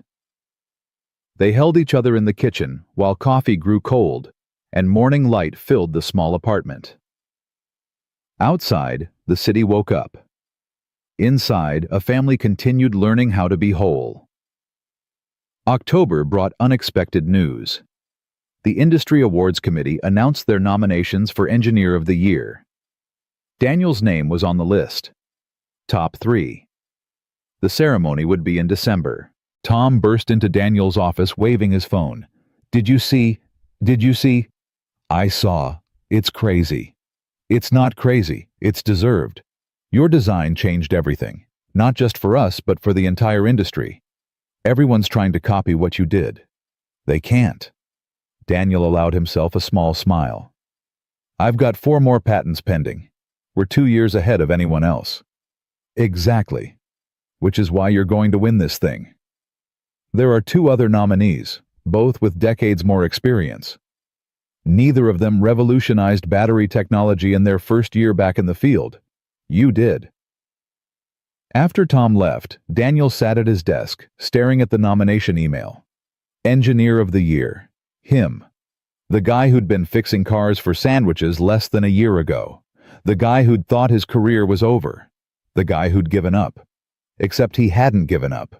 He'd just been waiting for the right moment, the right person, the right reason to try again. He called Laura. Hey, you busy? Never too busy for you. What's up? I got nominated for Engineer of the Year. Silence. Then a squeal that made him pull the phone away from his ear. Daniel. That's incredible. Oh my God, when's the ceremony? What do you wear to something like that? We need to celebrate. Her excitement was infectious. Daniel found himself grinning. Ceremony's in December, and Laura, I want you and Sophie there, both of you, as my family. We wouldn't miss it for anything. That night, they told Sophie over dinner. She dropped her fork dramatically. You're going to be famous, Daddy. Not famous, just recognized. Same thing. Can I come? Please, please, please. Of course you can come. We'll get you a fancy dress. Make it a whole thing. Will there be dancing? Probably. Then Laura needs a fancy dress too, and you need a fancy suit. We're going to look amazing. Daniel exchanged glances with Laura across the table. Their daughter. Somewhere along the way, Sophie had become theirs, not just his. November arrived with cold wind and preparation. Daniel worked with his team to finalize 3 new battery designs, each one better than the last. The company was thriving, stock price climbing, competitors scrambling, everything Marcus had hoped for and more. But success brought pressure, offers from other companies, headhunters calling weekly. One competitor offered triple his salary to jump ship. Daniel turned them all down. You're sure? Marcus asked when Daniel told him about the latest offer. That's a lot of money, life-changing money. I've got everything I need here, a team I trust, a boss who gave me a chance when nobody else would, a company that lets me be present for my daughter. You can't buy that. You're a good man, Daniel Walker. I'm a man who learned what matters. There's a difference. The week before Thanksgiving, Sophie came home from school quiet. Too quiet. Daniel noticed immediately. What's wrong, sweetheart? Nothing. Sophie. She dropped her backpack and climbed onto the couch beside him. Emma asked me today if Laura was my new mom, and I said yes. But then I felt bad because I feel like I'm forgetting Mommy. I don't remember her voice anymore, or what she smelled like. And that makes me so sad. Daniel pulled his daughter close. Come here. I want to show you something. He led Sophie to his bedroom and pulled out a box from under the bed. Inside were photos, videos, Elena's favorite sweater, her perfume, little pieces of her they'd saved. Smell this. He handed Sophie the perfume bottle. She did, and her eyes went wide. That's Mommy. I remember now. And here. Daniel opened his laptop and played a video. Elena's voice filled the room. She was laughing at something off camera, her face lit up with joy. Sophie watched tears streaming down her face. She's so pretty. She was beautiful, inside and out. And Sophie, you look just like her. You have her smile, her laugh, the way you tilt your head when you're thinking. You are your mother's daughter. Nothing can change that. But I love Laura too. Is that okay? It's more than okay. It's perfect. You're allowed to love both of them. Love doesn't run out. It multiplies. The more people you love, the bigger your heart gets. Your mom would want you to love Laura. Would want you to have someone here who cares about you and helps take care of you. That's not betrayal. That's healing. Do you love Laura, Daddy? Like you loved Mommy? Daniel thought about the question. The real honest answer. I love Laura differently than I loved Mommy. With your mom, it was first love. Young love. We grew up together, built a life from nothing. With Laura, it's grown-up love. Love that understands loss and chooses to try anyway. Both kinds are real. Both kinds matter. I don't love Laura more or less than I loved Mommy. I love her differently. And that's okay. Sophie nodded slowly. I think Mommy would like Laura. I know she would. That night after Sophie was asleep, Daniel told Laura about the conversation. She cried, and he held her. She's so wise, Laura whispered. Sometimes I forget she's only 8. She had to grow up fast, too fast. But she's still got her childhood, still gets to be a kid. That's what matters. Daniel. Can I ask you something? Anything. Where is this going us, this family we're building? Because I'm all in, completely. But I need to know you are too. Daniel pulled back to look at her. Laura Bennett. Are you asking me about my intentions? Maybe I am. My intentions are to spend the rest of my life with you, to raise Sophie together, to build something permanent and real and lasting. My intentions are to marry you, eventually, when the time's right, when Sophie's ready, when we're both sure. Is that clear enough? Laura's breath caught. You want to marry me? Of course I want to marry you. You saved my life. You love my daughter. You make me want to be better than I am. Why wouldn't I want to marry you? You haven't asked yet. Because I don't have a ring, don't have a plan, don't have any of the things you're supposed to have when you propose. I don't need things. I just need to know you're serious. Daniel kissed her, deep and long and full of promise. I'm serious. About all of it. About you. About us. About forever. Thanksgiving came with Laura's parents visiting from Ohio. They'd met Sophie via video calls, but never in person. Daniel was terrified. What if they hate me? He asked the morning they arrived. They won't hate you. They're going to love you. I'm a widower with a kid and a complicated past. You're a brilliant engineer who loves their daughter and treats her like a queen. They'll love you. She was right. Laura's father, Richard, was a retired teacher who spent the first hour asking Sophie about school. Her mother, Patricia, helped cook and told embarrassing stories about Laura's childhood. Over dinner, Richard raised his glass. I want to thank you all for welcoming us into your home. And I want to say something to you, Daniel. When Laura told us about you, about how you met, about your situation, I'll be honest, I was worried. Not because of who you are, but because I didn't want to see my daughter hurt. But watching you together, watching you with Sophie, I see something beautiful. I see a family built on love and respect and genuine care. That's rare. That's precious. So thank you for loving my daughter. Thank you for letting her love you and Sophie. You're good people. All of you. Daniel's throat tightened. Thank you, sir. That means more than you know. Sophie stood up. I want to say something too. I'm thankful for Daddy because he's the best dad ever. And I'm thankful for Laura because she makes us a real family. And I'm thankful for both my moms because they both love me. And I'm thankful for new grandparents because now I have people who can spoil me. Everyone laughed through tears. Patricia hugged Sophie tight. Oh, sweetheart, we're going to spoil you rotten. December arrived with snow and anticipation. The award ceremony was 2 weeks away. Daniel bought a new suit. Laura found a dress that made her look like she belonged on a red carpet. Sophie got a navy blue dress with sparkles that she refused to take off. The night before the ceremony, Daniel couldn't sleep. He lay in bed staring at the ceiling, thinking about how far he'd come, from broken to whole, from alone to surrounded, from giving up to trying again. Laura stirred beside him. You're awake. Can't sleep. Nervous. Terrified. She rolled over, propped herself on one elbow. You're going to win tomorrow. You don't know that. I know you. I know your work. I know what you've accomplished. You're going to win.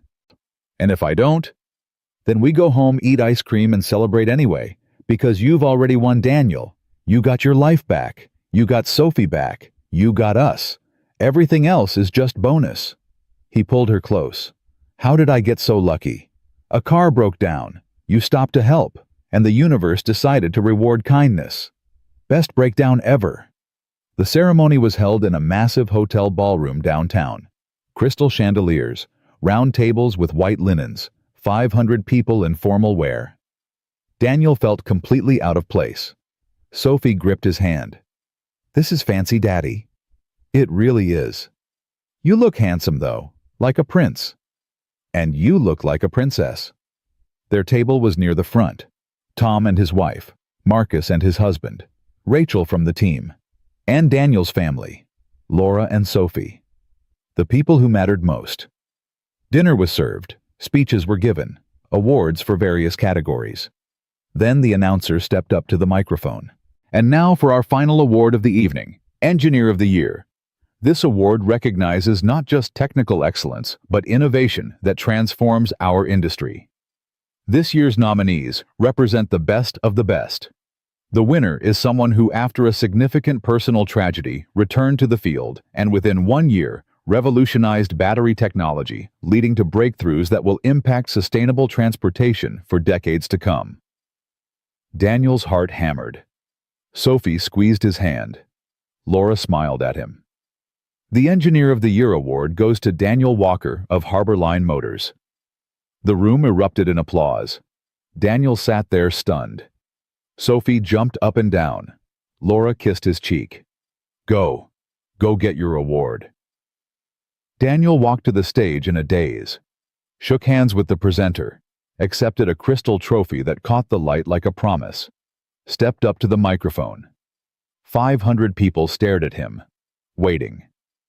I don't have a speech prepared. Honestly, didn't think I'd win. But standing here, I realize I need to thank some people. First, my team at Harborline, Tom, Rachel, Kevin. Everyone who believed in designs that seemed impossible and made them real. Marcus for giving me a chance when I had nothing to offer but potential. My daughter Sophie for reminding me why innovation matters. For showing me that building a better future isn't just about technology, but about leaving something good behind for the next generation. He found Laura in the audience. And Laura Bennett. A year ago, my car broke down on I-90. Laura stopped. She gave me a sandwich when I asked for nothing. Then, she tracked me down and offered me a job I didn't think I deserved. She believed in me when I'd stopped believing in myself. She saw something worth saving. This award isn't just mine. It's hers too. It belongs to everyone who's ever stopped for a stranger, who's ever taken a chance on someone who looked broken, who's ever believed that kindness can change lives. Because it can. It did. It changed mine. The applause was deafening. Daniel walked off stage and straight to Laura, pulled her up, kissed her right there in front of everyone. "I love you," he said against her lips. "Thank you for everything." "I love you too. I'm so proud of you." Sophie hugged both of them. "You won, Daddy. You won. We won, sweetheart. All of us." The party afterward was a blur. Congratulations, photos, interviews. People Daniel had admired for years telling him they'd been following his work. It was overwhelming and wonderful and terrifying all at once. At midnight, they finally escaped. Laura drove, while Sophie slept in the back trophy held carefully in her lap, even in sleep. Daniel watched the city lights blur past and felt at peace. "You know what I want to do tomorrow?" he asked. "Sleep until noon. Make sandwiches, turkey and avocado, for Sophie's lunch."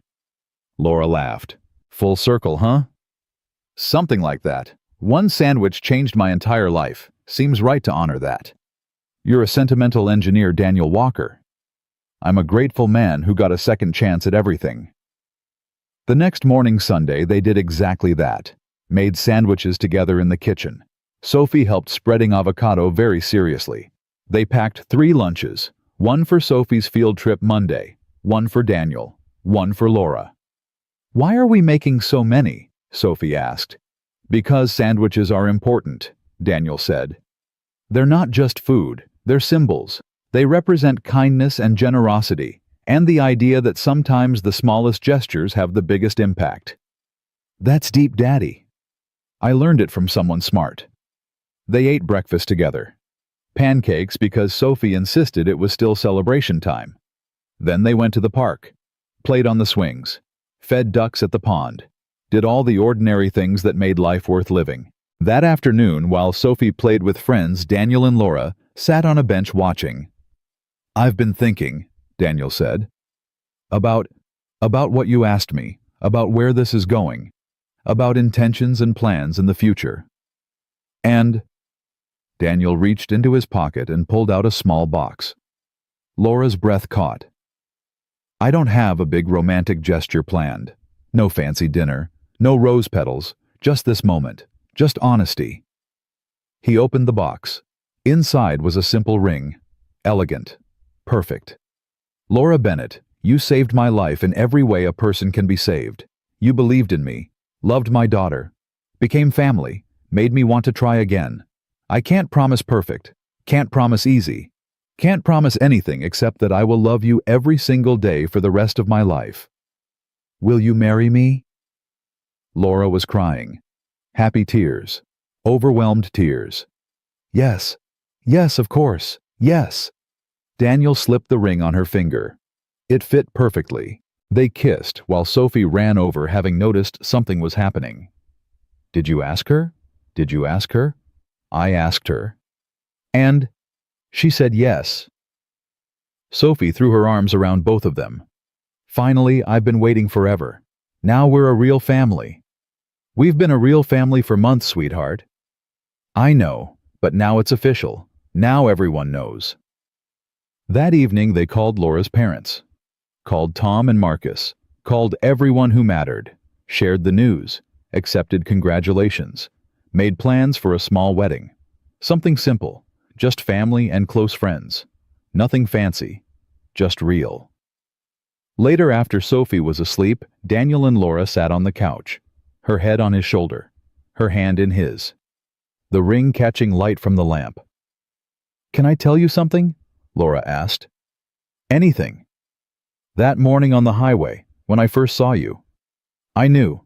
I can't explain it. But I knew you were going to matter. That stopping was going to change my life.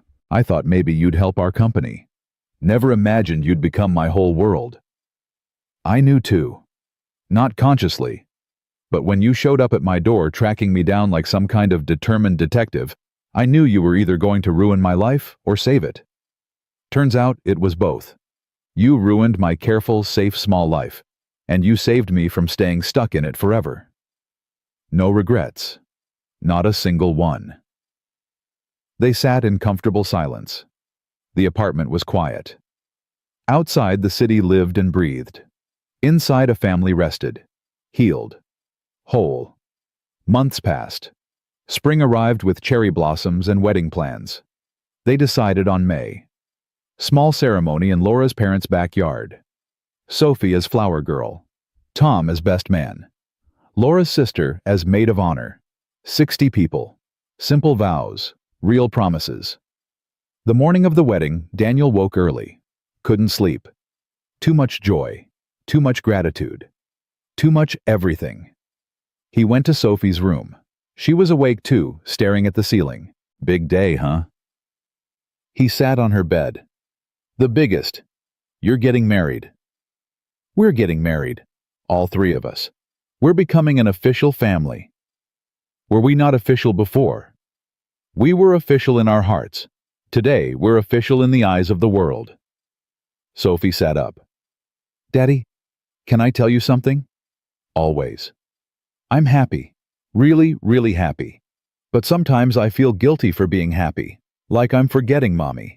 Like being happy means she doesn't matter anymore. Daniel pulled his daughter close. Sophie, your mommy gave me you. The greatest gift I've ever received. And I think she'd want us to be happy.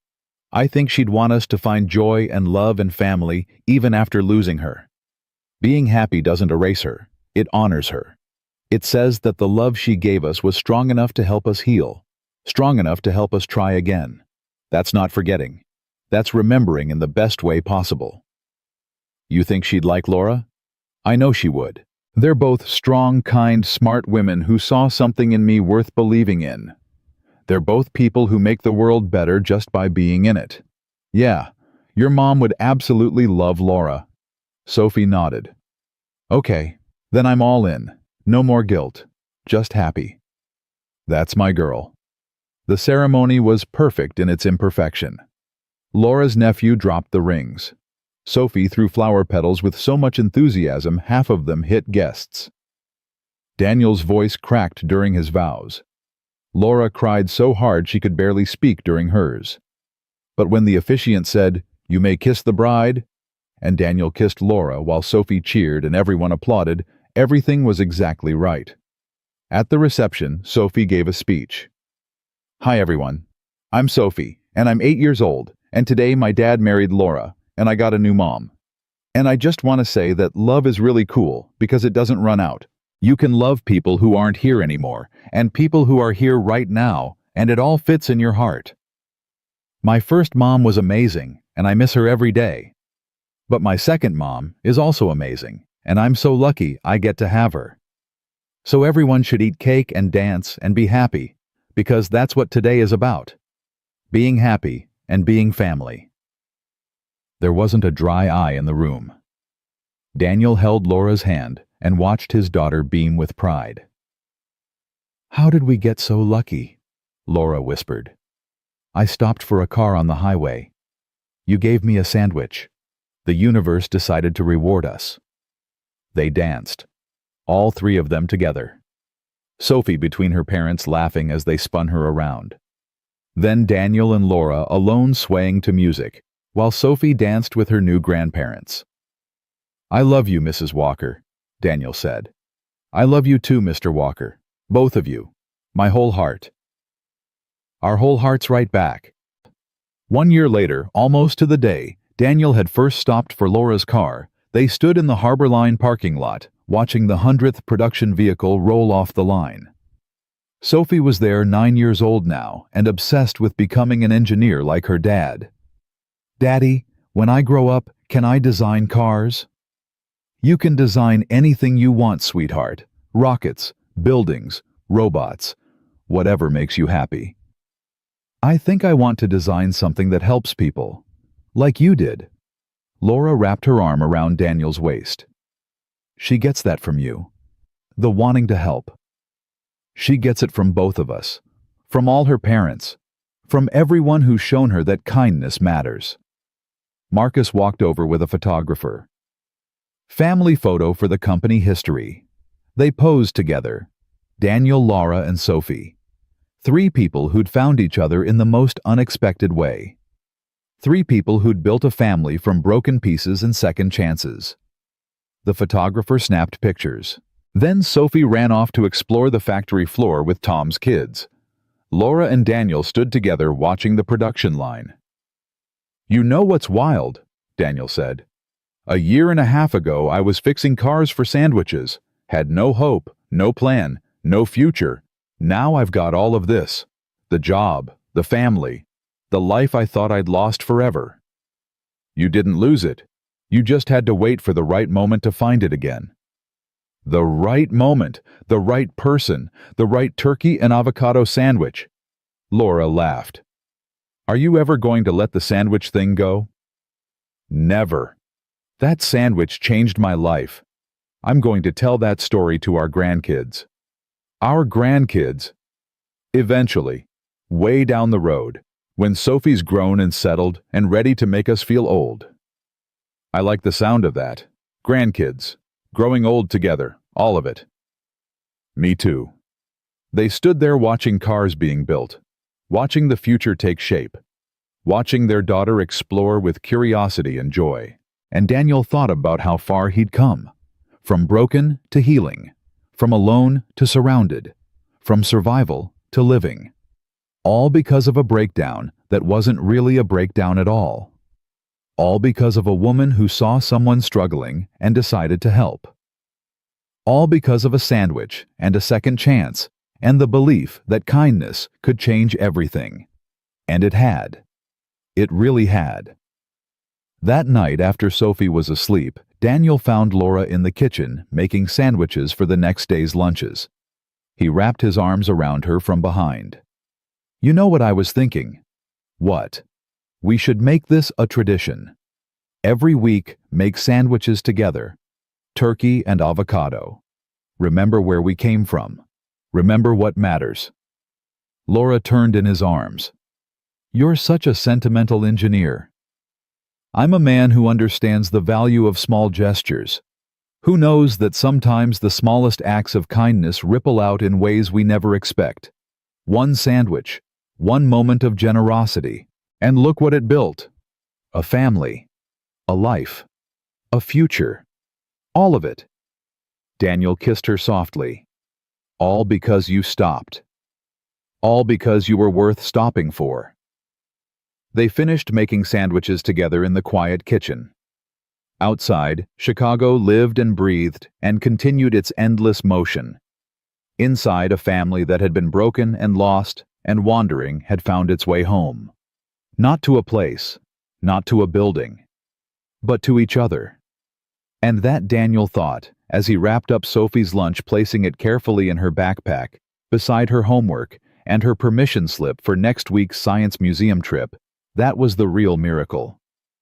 Not the award, not the success, not the money, or the recognition, or any of it. The miracle was love, was family, was second chances freely given and gratefully received. The miracle was knowing that broken things could be fixed, that lost people could be found, that endings could become beginnings if you were brave enough to try. Daniel turned off the kitchen light and followed Laura to bed. Tomorrow would bring new challenges, new problems to solve, new moments to cherish. But tonight, he was simply grateful. For the car that broke down, for the woman who stopped, for the sandwich that changed everything, for the life they'd built together, one small kindness at a time, proving that sometimes the most extraordinary things begin with the most ordinary gestures. And sometimes, just sometimes, miracles taste like turkey and avocado on whole wheat bread shared between strangers who were always meant to become family.